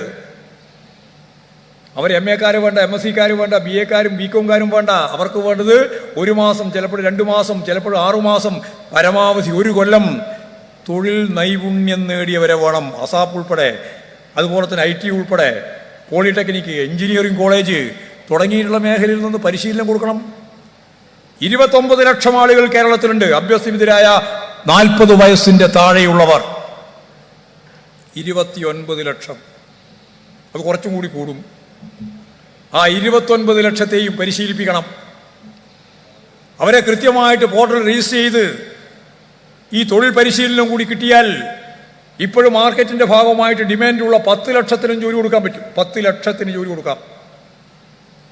ഞാൻ പറഞ്ഞതുപോലെ ചിലപ്പോൾ 2 ആഴ്ച, അല്ലെങ്കിൽ 1 മാസം, അല്ലെങ്കിൽ ഒരു 3 മാസം അവർക്ക് പരിശീലനം കൊടുത്താൽ മതി. അപ്പോൾ തൊഴിൽ കിട്ടും എന്നുറപ്പുണ്ടെങ്കിൽ പരിശീലനത്തിന് ചെറുപ്പക്കാരികളും വരും. ഒരു പുതിയ തലത്തിലേക്ക് കേരളം മാറണം. പരമ്പരാഗത രീതി വെച്ച് നമുക്കിനി മുന്നോട്ടേക്ക് പോകാൻ സാധിക്കില്ല. ഞാനൊക്കെ DYFIയുടെ ഭാഗമായിട്ട് പ്രവർത്തിക്കുമ്പോൾ ഞങ്ങളൊക്കെ പ്രസംഗിച്ചത് തൊഴിലില്ലായ്മ മുതലാളിത്ത ഉൽപ്പന്നമാണെന്നാണ്. എപ്പോഴാണോ മുതലാളിത്തം അവസാനിക്കുക അപ്പോഴേ തൊഴിലില്ലായ്മ അവസാനിക്കുള്ളൂ എന്നാണ്. അല്ല, കേരളം പോലെ പരിവർത്തനപരമായ നിലപാട് സ്വീകരിച്ച് മുന്നോട്ടേക്ക് വരുന്ന ഒരു ഗവൺമെന്റിന് ഇന്ത്യയിലെ വിവിധ സംസ്ഥാനങ്ങൾ ആഗ്രഹിക്കുന്നത് പോലെ ഒന്നുമില്ലെങ്കിൽ കേരളമാവട്ടെ എന്ന് ചിന്തിക്കുന്നത് പോലെയുള്ള നിലപാടിലേക്ക് നമ്മൾ എത്തിച്ചേർന്ന് നിൽക്കുന്ന ഈ സന്ദർഭത്തിൽ തൊഴിലില്ലായ്മ പ്രശ്നത്തിനെ നല്ലപോലെ അഡ്രസ് ചെയ്യാം. നമുക്ക് ആ പ്രശ്നം പരിഹരിക്കുന്നതിന് വേണ്ടിയുള്ള ഫലപ്രദമായ ഇടപെടൽ നടത്താം. ഒരു 10-20 കൊല്ലം. നമ്മൾ ചിലപ്പോൾ പറയാറുണ്ട്, തൊഴിലില്ലാത്ത ചെറുപ്പക്കാരുടെ അവസ്ഥ കണ്ട് എൻ്റെ തല ലജ്ജിച്ച് താഴ്ന്നുപോയി. ഒരാളും താഴ്ത്തണ്ട. ഈ കഴിവ് കേരളത്തിൻ്റെ മാത്രം കഴിവാണ്. ഇത്രയധികം അഭ്യസ്തവിദ്യരായ യുവതി യുവാക്കളുള്ള നാട്, ലോകത്തിൽ ഏറ്റവും കൂടുതൽ ഉന്നത വിദ്യാഭ്യാസം നേടുന്ന സ്ത്രീകളുള്ള നാട് ഏതാണ് എന്നതിൽ കാലിഫോർണിയ എന്നല്ല ഉത്തരം. ബൈജിംഗ് ഒന്നുമല്ല, ഇന്ത്യയിലെ ഡൽഹിയല്ല, ഇന്ത്യയിലെ UP-യിലെ ഏതെങ്കിലും പ്രധാനപ്പെട്ട പട്ടണമല്ല, അത് ഈ കേരളമാണ്. ലോകത്ത് ഏറ്റവും കൂടുതൽ ഉന്നത വിദ്യാഭ്യാസം നേടുന്ന സ്ത്രീകളുള്ള നാട് കേരളം. അത് ഈ കേരളത്തിൻ്റെ പ്രത്യേകതയാണ്. ഞാൻ നേരത്തെ പറഞ്ഞ 3-ാം തലമുറ, 57 തുടങ്ങിയ 3-ാം തലമുറയിലെത്തുമ്പോൾ ലോകത്തിലെ ഏറ്റവും വലിയ ഉന്നത വിദ്യാഭ്യാസം നേടിയ സ്ത്രീകളുള്ള നാട് നമ്മുടെ നാടാണ്. അവരെല്ലാം വിജ്ഞാന സമൂഹത്തിൻ്റെ ഭാഗമായിട്ട് നമ്മൾ ഉപയോഗിച്ച് വിജ്ഞാന സമ്പത്ത് വ്യവസ്ഥയിലേക്ക് മാറ്റാനായാൽ തൊഴിലില്ലായ്മ പ്രശ്നം മാത്രമല്ല, അതിൻ്റെ ഭാഗമായിട്ടുള്ള സാമ്പത്തിക പ്രതിസന്ധി ഉൾപ്പെടെ പരിഹരിക്കാൻ നമുക്കാവും കേരളത്തിൽ. അതിനുവേണ്ടി വരുന്ന സമയമാണ് സഖാവ് പിണറായി പറഞ്ഞത്, ഈ പറഞ്ഞ 20 വർഷം. ഞാൻ പറഞ്ഞില്ലേ, 400 വർഷക്കാലം കൊണ്ട് വികസിത രാജ്യങ്ങൾ നേടിയ, അവിടെയുള്ള ജനങ്ങൾക്ക് നേടാനായ ജീവിത നിലവാരമുണ്ടല്ലോ, ആ നിലവാരത്തിലേക്ക് ഒരു 10-20 വർഷം കൂടി പുതിയ കേരളം സൃഷ്ടിക്കുന്നതിന് വേണ്ടി നമ്മളെടുക്കുന്ന ഈ നിലപാട് നടപ്പിലാക്കി പോയാൽ ലോകത്തിലെ വികസിത രാജ്യങ്ങളിലെ ജനങ്ങളുടെ ജീവിത നിലവാരത്തിലേക്ക് കേരളത്തിലെ ജനങ്ങളുടെ ജീവിത നിലവാരം ഉയർത്താൻ കഴിയുന്ന പുതിയ ചിത്രം ഈ കേരളം ലോകത്തിന്റെ മുമ്പിൽ അവതരിപ്പിക്കും. അതാണ് പുതിയ കേരളം, നവകേരളം. അതിനു വേണ്ടിയുള്ള ഫലപ്രദമായ ഇടപെടൽ തന്നെയാണ് ഗവൺമെന്റ് ഉദ്ദേശിക്കുന്നത്. ഒരു പുതിയ കേരളം തന്നെ സൃഷ്ടിക്കുക, സർവതല സ്പർശിയായ മേഖലയിൽ അതിനെ അടിച്ചു പണിയുക. മുതലാളിത്ത ഉൽപാദന വിതരണ ഘടന തന്നെയാണ്, സംശയമില്ല. പക്ഷെ അതിന് ഈ കേരളത്തിൻ്റെതായ പരിപൂർണമായ ഒരു പുതിയ സ്റ്റൈലുണ്ട്, ഒരു ടച്ച് ഉണ്ട്, കേരള ടച്ച്. അത് ഇടതുപക്ഷത്തിൻ്റെതാണ്. ഈ രീതിയിൽ കേരളത്തെ ഒരു പുതിയ ദിശയിലേക്ക് നയിക്കുന്നതിന് വേണ്ടിയുള്ള പ്രസ്ഥാനമാണ് communist Party of India, Marxist. വെറുതെ യാദൃശ്ചികമായി നടന്നുപോയതല്ല ഇതൊന്നും. ഇനി നമുക്ക് ഈ ദിശാബോധത്തോടുകൂടി ഇനിയും മുന്നോട്ടേക്ക് പോകണം. കഴിഞ്ഞ പാർലമെന്റ് തെരഞ്ഞെടുപ്പ് നടക്കുമ്പോൾ, ഇപ്രാവശ്യമല്ല, അതിന് മുമ്പ് 2019 എന്തൊക്കെയായിരുന്നു കേരളത്തിൻ്റെ അവസ്ഥ? എന്തൊക്കെ അപവാദ പ്രചരണങ്ങളാണ് ഈ മാധ്യമങ്ങളെല്ലാം കൂടി ചേർന്ന് നടത്തിയത്? എത്രയെത്ര കെട്ടുകഥകളാണ് ഉണ്ടാക്കിയത്, സ്വർണ്ണക്കടത്ത് ഉൾപ്പെടെ. ഇലക്ഷന് നമ്മൾ തോറ്റു. നമ്മൾ നോക്കുന്നതിൽ പ്രധാനപ്പെട്ട കാരണം നമ്മുടെ ദേശീയ രാഷ്ട്രീയവുമായിട്ട് ബന്ധപ്പെട്ട പ്രശ്നം തന്നെയാണ്. അത് ഞങ്ങൾക്കറിയാം, ഞങ്ങളുടെ പരിമിതി എന്താണെന്നുള്ളത് അന്ന് മനസ്സിലായിട്ടുണ്ട്, ഇപ്പോഴും മനസ്സിലായിട്ടുണ്ട്. കോൺഗ്രസിന് വോട്ട് ചെയ്യുന്നതായിരിക്കും ദേശീയ രാഷ്ട്രീയത്തിൽ BJP-യെ ഭയപ്പെടുന്ന ജനവിഭാഗങ്ങളുടെ ഉള്ളിലുള്ള സ്പിരിറ്റ്. അതാ കാര്യം. കാരണം നമുക്കവിടെ ഗവൺമെൻറ് രൂപീകരിക്കാനൊന്നും സാധിക്കുന്നില്ല. നമുക്ക് 55 സീറ്റിലേ മത്സരിക്കുന്നുള്ളൂ ഇപ്രാവശ്യം. അപ്പോൾ BJP-യെ തോൽപ്പിക്കാൻ കോൺഗ്രസിനല്ലേ പിന്നെയും സാധിക്കുക എന്നൊരു മനസ്സ് കേരളത്തിലുണ്ട്. അതാ ഞാൻ നേരത്തെ പറഞ്ഞ പരിമിതി. അത് വെച്ചിട്ടാണ് ഈ പറയുന്ന കമ്മ്യൂണിസ്റ്റ് വിരുദ്ധതയോടുകൂടി ജമാഅത്തെ ഇസ്ലാമും SDP-യും ലീഗും കോൺഗ്രസും എല്ലാം ചേർന്ന് ഒരു കമ്മ്യൂണിസ്റ്റ് വിരുദ്ധ കൂട്ടുകെട്ട് രൂപപ്പെടുത്തിയത്. ഞാൻ നേരത്തെ പറഞ്ഞ പോലെ മഴവിൽ സഖ്യം, അതിതിൻ്റെ ഭാഗമാണ്. എന്നാൽ കേരളത്തിലെ അസംബ്ലി തെരഞ്ഞെടുപ്പ് വരുമ്പോൾ ചിത്രം അങ്ങോട്ട് മാറും. കഴിഞ്ഞ പ്രാവശ്യം ഞാൻ കണക്ക് കൃത്യമായി കൂട്ടിയത്, ഞങ്ങളെല്ലാം കണക്ക് കൂട്ടിയതാണ്. 123 മണ്ഡലമായിരുന്നു ഞങ്ങൾക്ക് ഭൂരിപക്ഷം ഇല്ലാത്തതും. 19 123 മണ്ഡലത്തിൽ UDF-നായിരുന്നു ഭൂരിപക്ഷം. അവിടെയാണ് തദ്ദേശ സ്വയംഭരണ സ്ഥാപനങ്ങളെ തിരഞ്ഞെടുപ്പ് വന്നപ്പോൾ 75% ഞങ്ങൾ ജയിച്ചത്. അതിനുശേഷം നടന്ന അസംബ്ലി തെരഞ്ഞെടുപ്പിൽ 99 സീറ്റ്. എവിടെ നിന്ന് 123? ഇപ്പോൾ സതീശൻ ഇങ്ങനെ പറഞ്ഞുകൊണ്ടിരിക്കുന്നുണ്ട്, ഞങ്ങൾ അടുത്ത തെരഞ്ഞെടുപ്പ് വരുമ്പോൾ ജയിക്കാൻ പോവുകയാണെന്ന്. മുഖ്യമന്ത്രി കുപ്പായിട്ടിരിക്കുകയാണ്. ഞങ്ങൾക്കൊരാശ്വാസമുണ്ട്, കുപ്പായിട്ടിരിക്കുന്ന ഒരാളൊന്നുമല്ല. എത്രയാളുണ്ട്? മുഖ്യമന്ത്രി കുപ്പായം ഇട്ടിരിക്കുന്ന കോൺഗ്രസ് നേതാക്കന്മാരുടെ എണ്ണം പരിശോധിച്ച് നോക്കിയാൽ ഒരു 5-6 എണ്ണം ഉണ്ട്. ഇതിനിടെ ശശി തരൂർ പറഞ്ഞു, ഞാൻ ആ കുപ്പായം ഇടണമെന്ന് ആലോചിച്ചാണ്, ഇട്ടിട്ടില്ല, കാര്യമില്ല എന്ന് തോന്നുന്നു. ആരാ പറയുന്നത്? ശശി തരൂർ. ഇട്ടുകൊണ്ടിരിക്കുന്ന ഒരാളാണ് VD സതീശൻ. ആ കുപ്പായം തെറ്റിയാണ്. അത് ഒരിക്കലും വിടൂല എന്ന് പറയുന്നയാളാണ് സുധാകരൻ. അങ്ങനെ നിങ്ങൾ രണ്ടാളും അത് ഇടണ്ടെന്ന് പറയുന്നയാളാണ് KC വേണുഗോപാലൻ, ഒപ്പം മുരളീധരൻ. പിന്നെ പണ്ടേ ഞാൻ പ്രതിപക്ഷ നേതാവാണ്, ഇപ്പോഴെന്നെ തഴഞ്ഞതാണ് എന്ന് ഇടക്കിടക്ക് പറഞ്ഞുകൊണ്ടിരിക്കുന്നയാളാണ് രമേശ് ചെന്നിത്തല. എത്രയാളായി? മുഖ്യമന്ത്രി ശശി തരൂരിനെ വിട്ടെ, ബാക്കി എത്രയായി? ഒരു 5 ആളെങ്കിലും ഇപ്പോഴും തന്നെയുണ്ട്. മുരളിയുണ്ട് കേട്ടോ, കെ മുരളീധരൻ. ഇവരെല്ലാം കൂടി കൃത്യമായിട്ട് ഒരു ഇലക്ഷൻ. ഇപ്പോൾ പുനഃസംഘടനാ സംവിധാനത്തിൻ്റെ ഭാഗമായിട്ടുള്ള തല്ല് തീരാൻ പോകുന്നില്ല. സുധാകരനെ പ്രസിഡന്റ് സ്ഥാനത്ത് ഒഴിവാക്കാൻ അതിശക്തിയായ രീതിയിലുള്ള നീക്കം നടക്കാൻ ഞാൻ വിടുന്ന പ്രശ്നമില്ല എന്ന് സുധാകരൻ. ആരുടെ എനിക്കെതിരായിട്ട്? അപ്പോൾ കോൺഗ്രസ്സുകാരൻ പറഞ്ഞ് ഞങ്ങളുണ്ട്, അതുപോലെ തന്നെ VD സതീശനുണ്ട്, എല്ലാ സെറ്റും ഉണ്ട്. ഇവിടെ നടക്കാൻ പോകുന്നില്ല. MK രാഘവനെതിരായിട്ട് തെരുവിൽ യുദ്ധമാണ് പയ്യന്നൂർ. കോൺഗ്രസ് നേതാക്കന്മാർ തന്നെയാണ് അങ്ങോട്ടും ഇങ്ങോട്ടും അടിക്കുന്നത്. ഒരു ജോലി കൊടുത്ത പ്രശ്നം വെച്ചിട്ടാണ്. പിന്നെ മുഖ്യമന്ത്രി സ്ഥാനം വരുമ്പോൾ എന്തായിരിക്കും ചിത്രം? മാനം മര്യാദക്ക് ഒരു പ്രതിപക്ഷമായി പ്രവർത്തിക്കാൻ നിങ്ങൾക്ക് സാധിച്ചിട്ടുണ്ടോ? ഇവിടുത്തെ പ്രതിപക്ഷം ഓരോ ഘട്ടത്തിലും പറഞ്ഞത് എന്താ? ഒരു വികസന പ്രവർത്തനവും നടത്താൻ അനുവദിക്കില്ല, ഒരു വികസന പ്രവർത്തനവും നടത്താൻ അനുവദിക്കില്ല. കാരണം വികസന പ്രവർത്തനത്തിൻ്റെ ഭാഗമായിട്ട് വോട്ടുണ്ട്. ആ വോട്ട് നിങ്ങൾ ഒന്നും കൂടി വാങ്ങിയാൽ 3ാമത്തെ പ്രാവശ്യം നിങ്ങൾ വരും. അതുകൊണ്ട് അനുവദിക്കില്ല. മാധ്യമങ്ങളും അത് തന്നെയാണ്. പക്ഷെ ഒരു കാര്യം ഞാൻ ഉറപ്പിച്ച് പറയാം, 123 സീറ്റുള്ളപ്പോൾ ഞങ്ങൾ 99 സീറ്റ് നേടിയിട്ടുണ്ട്. ഇനിയിപ്പോഴും 111 സീറ്റേ ഉള്ളൂ ഇപ്രാവശ്യം. 2024 തെരഞ്ഞെടുപ്പിൽ 111 സീറ്റാണ് നിങ്ങൾക്ക് ഭൂരിപക്ഷം. അപ്പോൾ ഞാൻ 99 സീറ്റിൻ്റെ അപ്പുറം കടന്ന് 100-ലധികം സീറ്റോടുകൂടി ഇടതുപക്ഷ ജനാധിപത്യ മുന്നണി 3ാമത്തെ ടേമിലേക്ക് വരുന്ന കാഴ്ച ഈ കേരളത്തിൽ വേണം. അതിന് കരുത്തുറ്റൊരു പാർട്ടി വേണം, Communist Party of India, Marxist. അതിശക്തിയായ ഒരു ഇടതുപക്ഷ മുന്നണി വേണം. അതാണ് പാർട്ടി ചർച്ച ചെയ്യുന്നത്. വേറെ എന്തെങ്കിലും അല്ലൊന്നും ചർച്ച ചെയ്യാമെന്ന് നിങ്ങൾ ധരിക്കണ്ട. ഇതാ ചർച്ച. ഈ ഗവൺമെന്റിനെ മുന്നോട്ടേക്ക് നയിക്കുക, 3ാമത്തെ ടേമിലേക്ക് ഈ ഗവൺമെന്റിനെ കൊണ്ടുവരിക. ഞാൻ നേരത്തെ പറഞ്ഞ ഒരു പുതിയ കേരളത്തെ രൂപപ്പെടുത്തുക, ശക്തിപ്പെടുത്തുക. ലോകത്തോട് മത്സരിക്കുന്ന ഒരു ജനതയെ ഈ കേരളത്തിൽ വളർത്തിയെടുക്കുക. ആ കാഴ്ചപ്പാട് വെച്ച് പ്രവർത്തിക്കുന്ന കമ്മ്യൂണിസ്റ്റ് പാർട്ടി ഓഫ് ഇന്ത്യ, മാർക്സിസ്റ്റിനെ അടിമുടി ശക്തിപ്പെടുത്തണം. ഞങ്ങൾ ശക്തിപ്പെടുത്താൻ വേണ്ടി നടത്തുന്ന ശ്രമത്തിൻ്റെ ഭാഗമായിട്ട് നിങ്ങളിൽ നിന്ന് മറച്ചു വെക്കാത്ത കർശനമായ നിലപാടും നടപടിയും ഞങ്ങൾ സ്വീകരിക്കുന്നുണ്ട്, സ്വീകരിക്കുക തന്നെ ചെയ്യും. നിങ്ങൾ വാർത്തയാക്കൂ എന്നുള്ളതുകൊണ്ട് ഞങ്ങളതൊന്നും മൂടി വെക്കാൻ ഉദ്ദേശിക്കുന്നില്ല. തെറ്റായ ഒരു പ്രവണതയെയും ഈ പാർട്ടി വെച്ച് പൊറുപ്പിക്കില്ല എന്ന് ഞങ്ങൾ വെറുതെ പറഞ്ഞതല്ല. തെറ്റുതിരുത്തൽ ക്യാമ്പയിൻ്റെ ഭാഗമായി പാർട്ടി ഓരോ ദിവസവും എടുത്തുകൊണ്ടിരിക്കുന്ന നിലപാടിൻ്റെ അവിഭാജ്യ ഘടകമാണത്. ഒരു മാസത്തേക്ക്, ഒരു കൊല്ലത്തേക്കുള്ള നിലപാടല്ല, ദൈനംദിന പ്രവർത്തനത്തിൻ്റെ ഭാഗമായിട്ട്. നമുക്കറിയാം, മുതലാളിത്ത സമൂഹത്തിൻ്റെ ഭാഗമായിട്ട് നിൽക്കുമ്പോൾ അതെല്ലാം കാണുകയും കേൾക്കുകയും അതിൻ്റെ ഭാഗവാക്കാവുകയും ചെയ്യുന്ന പാർട്ടി കേഡർമാർ ഉൾപ്പെടെയാണ് കേരളത്തിലുള്ളത്. അപ്പോൾ അരിച്ചരിച്ച് കയറാൻ സാധ്യതയുള്ള ഏറ്റവും പ്രധാനപ്പെട്ട ദുർഗുണങ്ങളുണ്ട്. പാർട്ടിയുടെ ഭാഗമായിട്ട് നിൽക്കുന്നവരിൽ ഉണ്ടാവുന്ന ഏറ്റവും പ്രധാനപ്പെട്ട ഒരു പ്രവണത പണത്തോടുള്ള ആർത്തി. ആ പാർട്ടിയോടുള്ള ആർത്തിയെ സംബന്ധിച്ച് ഞങ്ങൾ കൃത്യമായിട്ട് കണ്ടെത്തിയിട്ട് തന്നെ പറഞ്ഞു, തിരുത്തണം.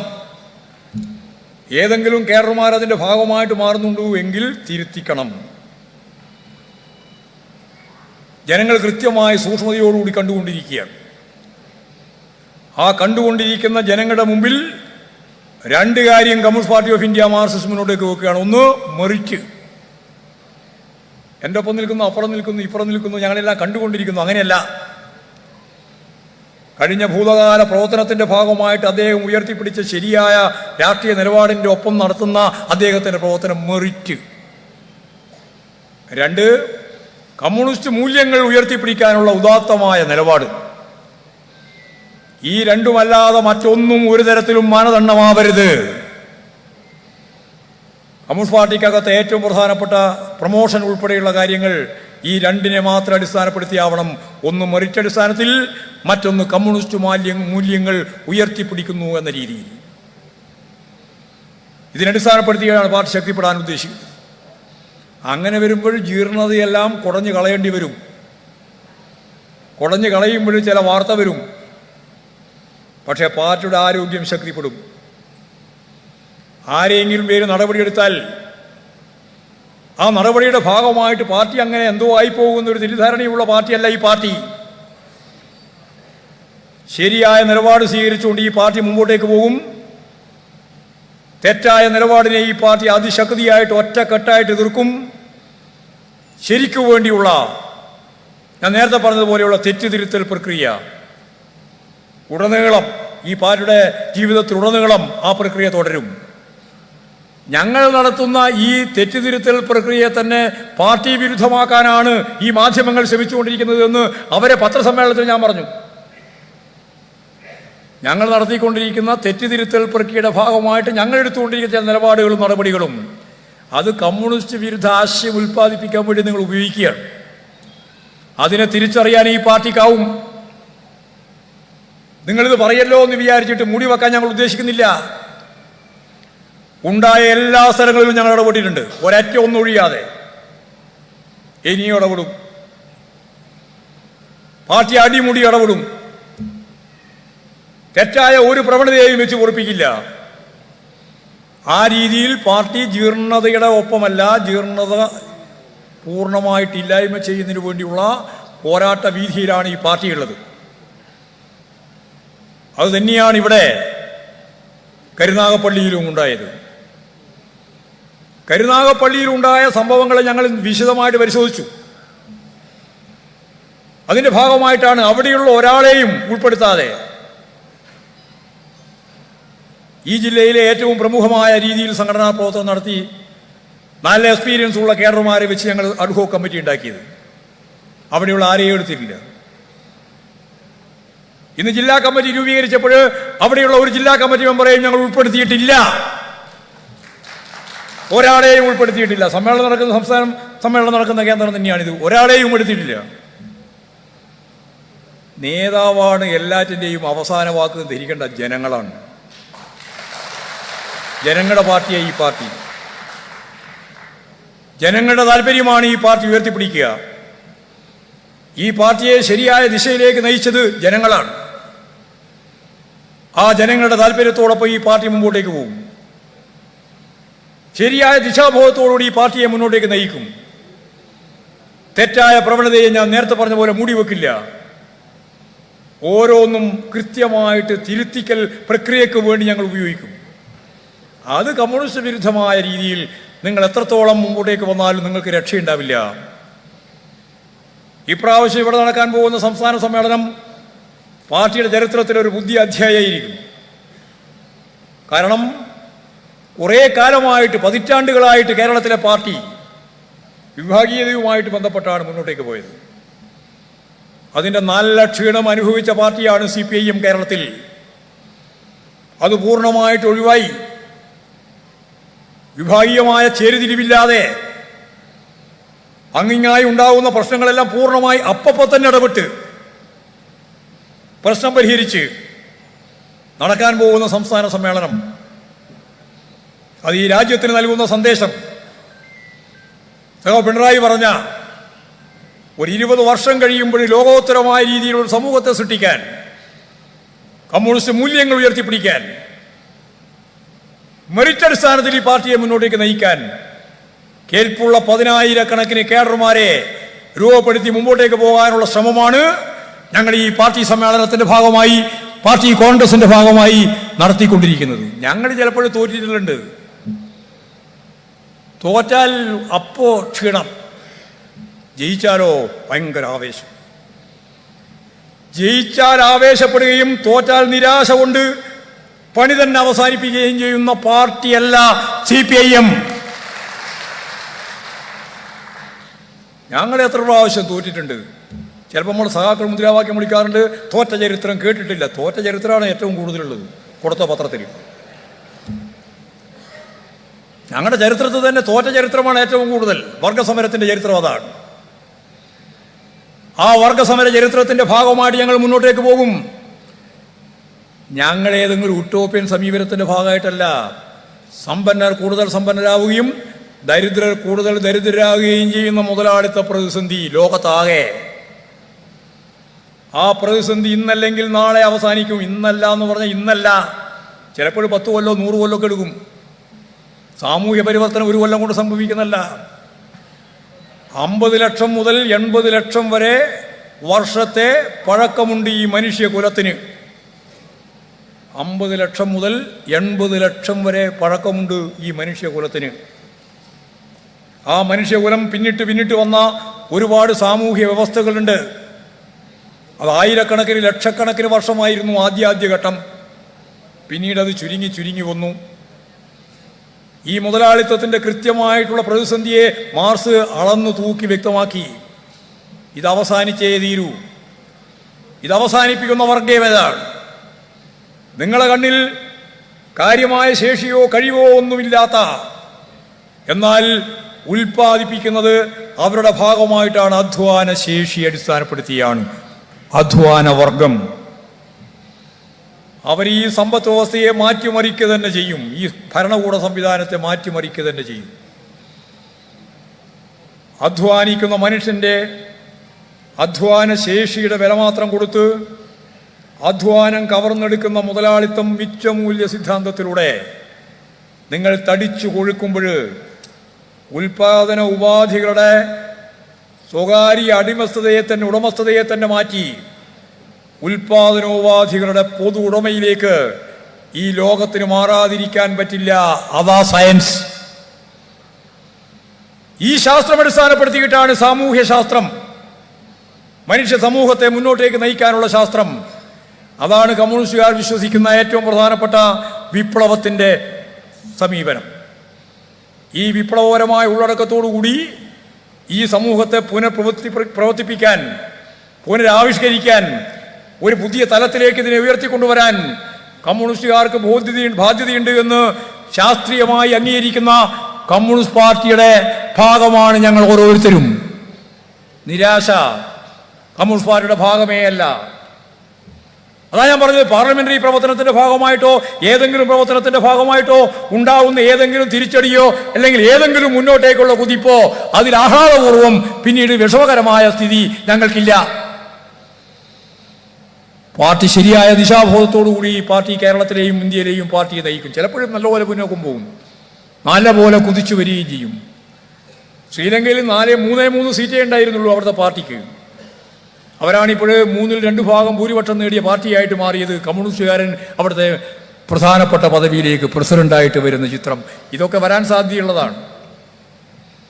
അതുകൊണ്ട് ഞങ്ങൾ നിരാശപ്പെടുന്നവരല്ല. ഇന്ന് ഒട്ടും നിരാശപ്പെടേണ്ട കാര്യവുമില്ല. ആധുനിക കേരളത്തെ രൂപപ്പെടുത്തുന്നതിൽ പ്രവർത്തിച്ച ഏറ്റവും പ്രധാനപ്പെട്ട കരുത്തും ശക്തിയും കമ്മ്യൂണിസ്റ്റ് പാർട്ടിയാണ്. അതിൻ്റെ ശക്തി ഇനിയും വർദ്ധിപ്പിക്കാൻ ഈ പാർട്ടി സമ്മേളനങ്ങളെല്ലാം ഉതകുമെന്ന പ്രതീക്ഷയോടുകൂടി ഈ പൊതുസമ്മേളനം ഔപചാരികമായി ഉദ്ഘാടനം ചെയ്തതായിട്ട് അറിയിച്ചുകൊണ്ട് ഞാൻ എൻ്റെ വാക്കുകൾ ഉപസംഹരിക്കുകയാണ്.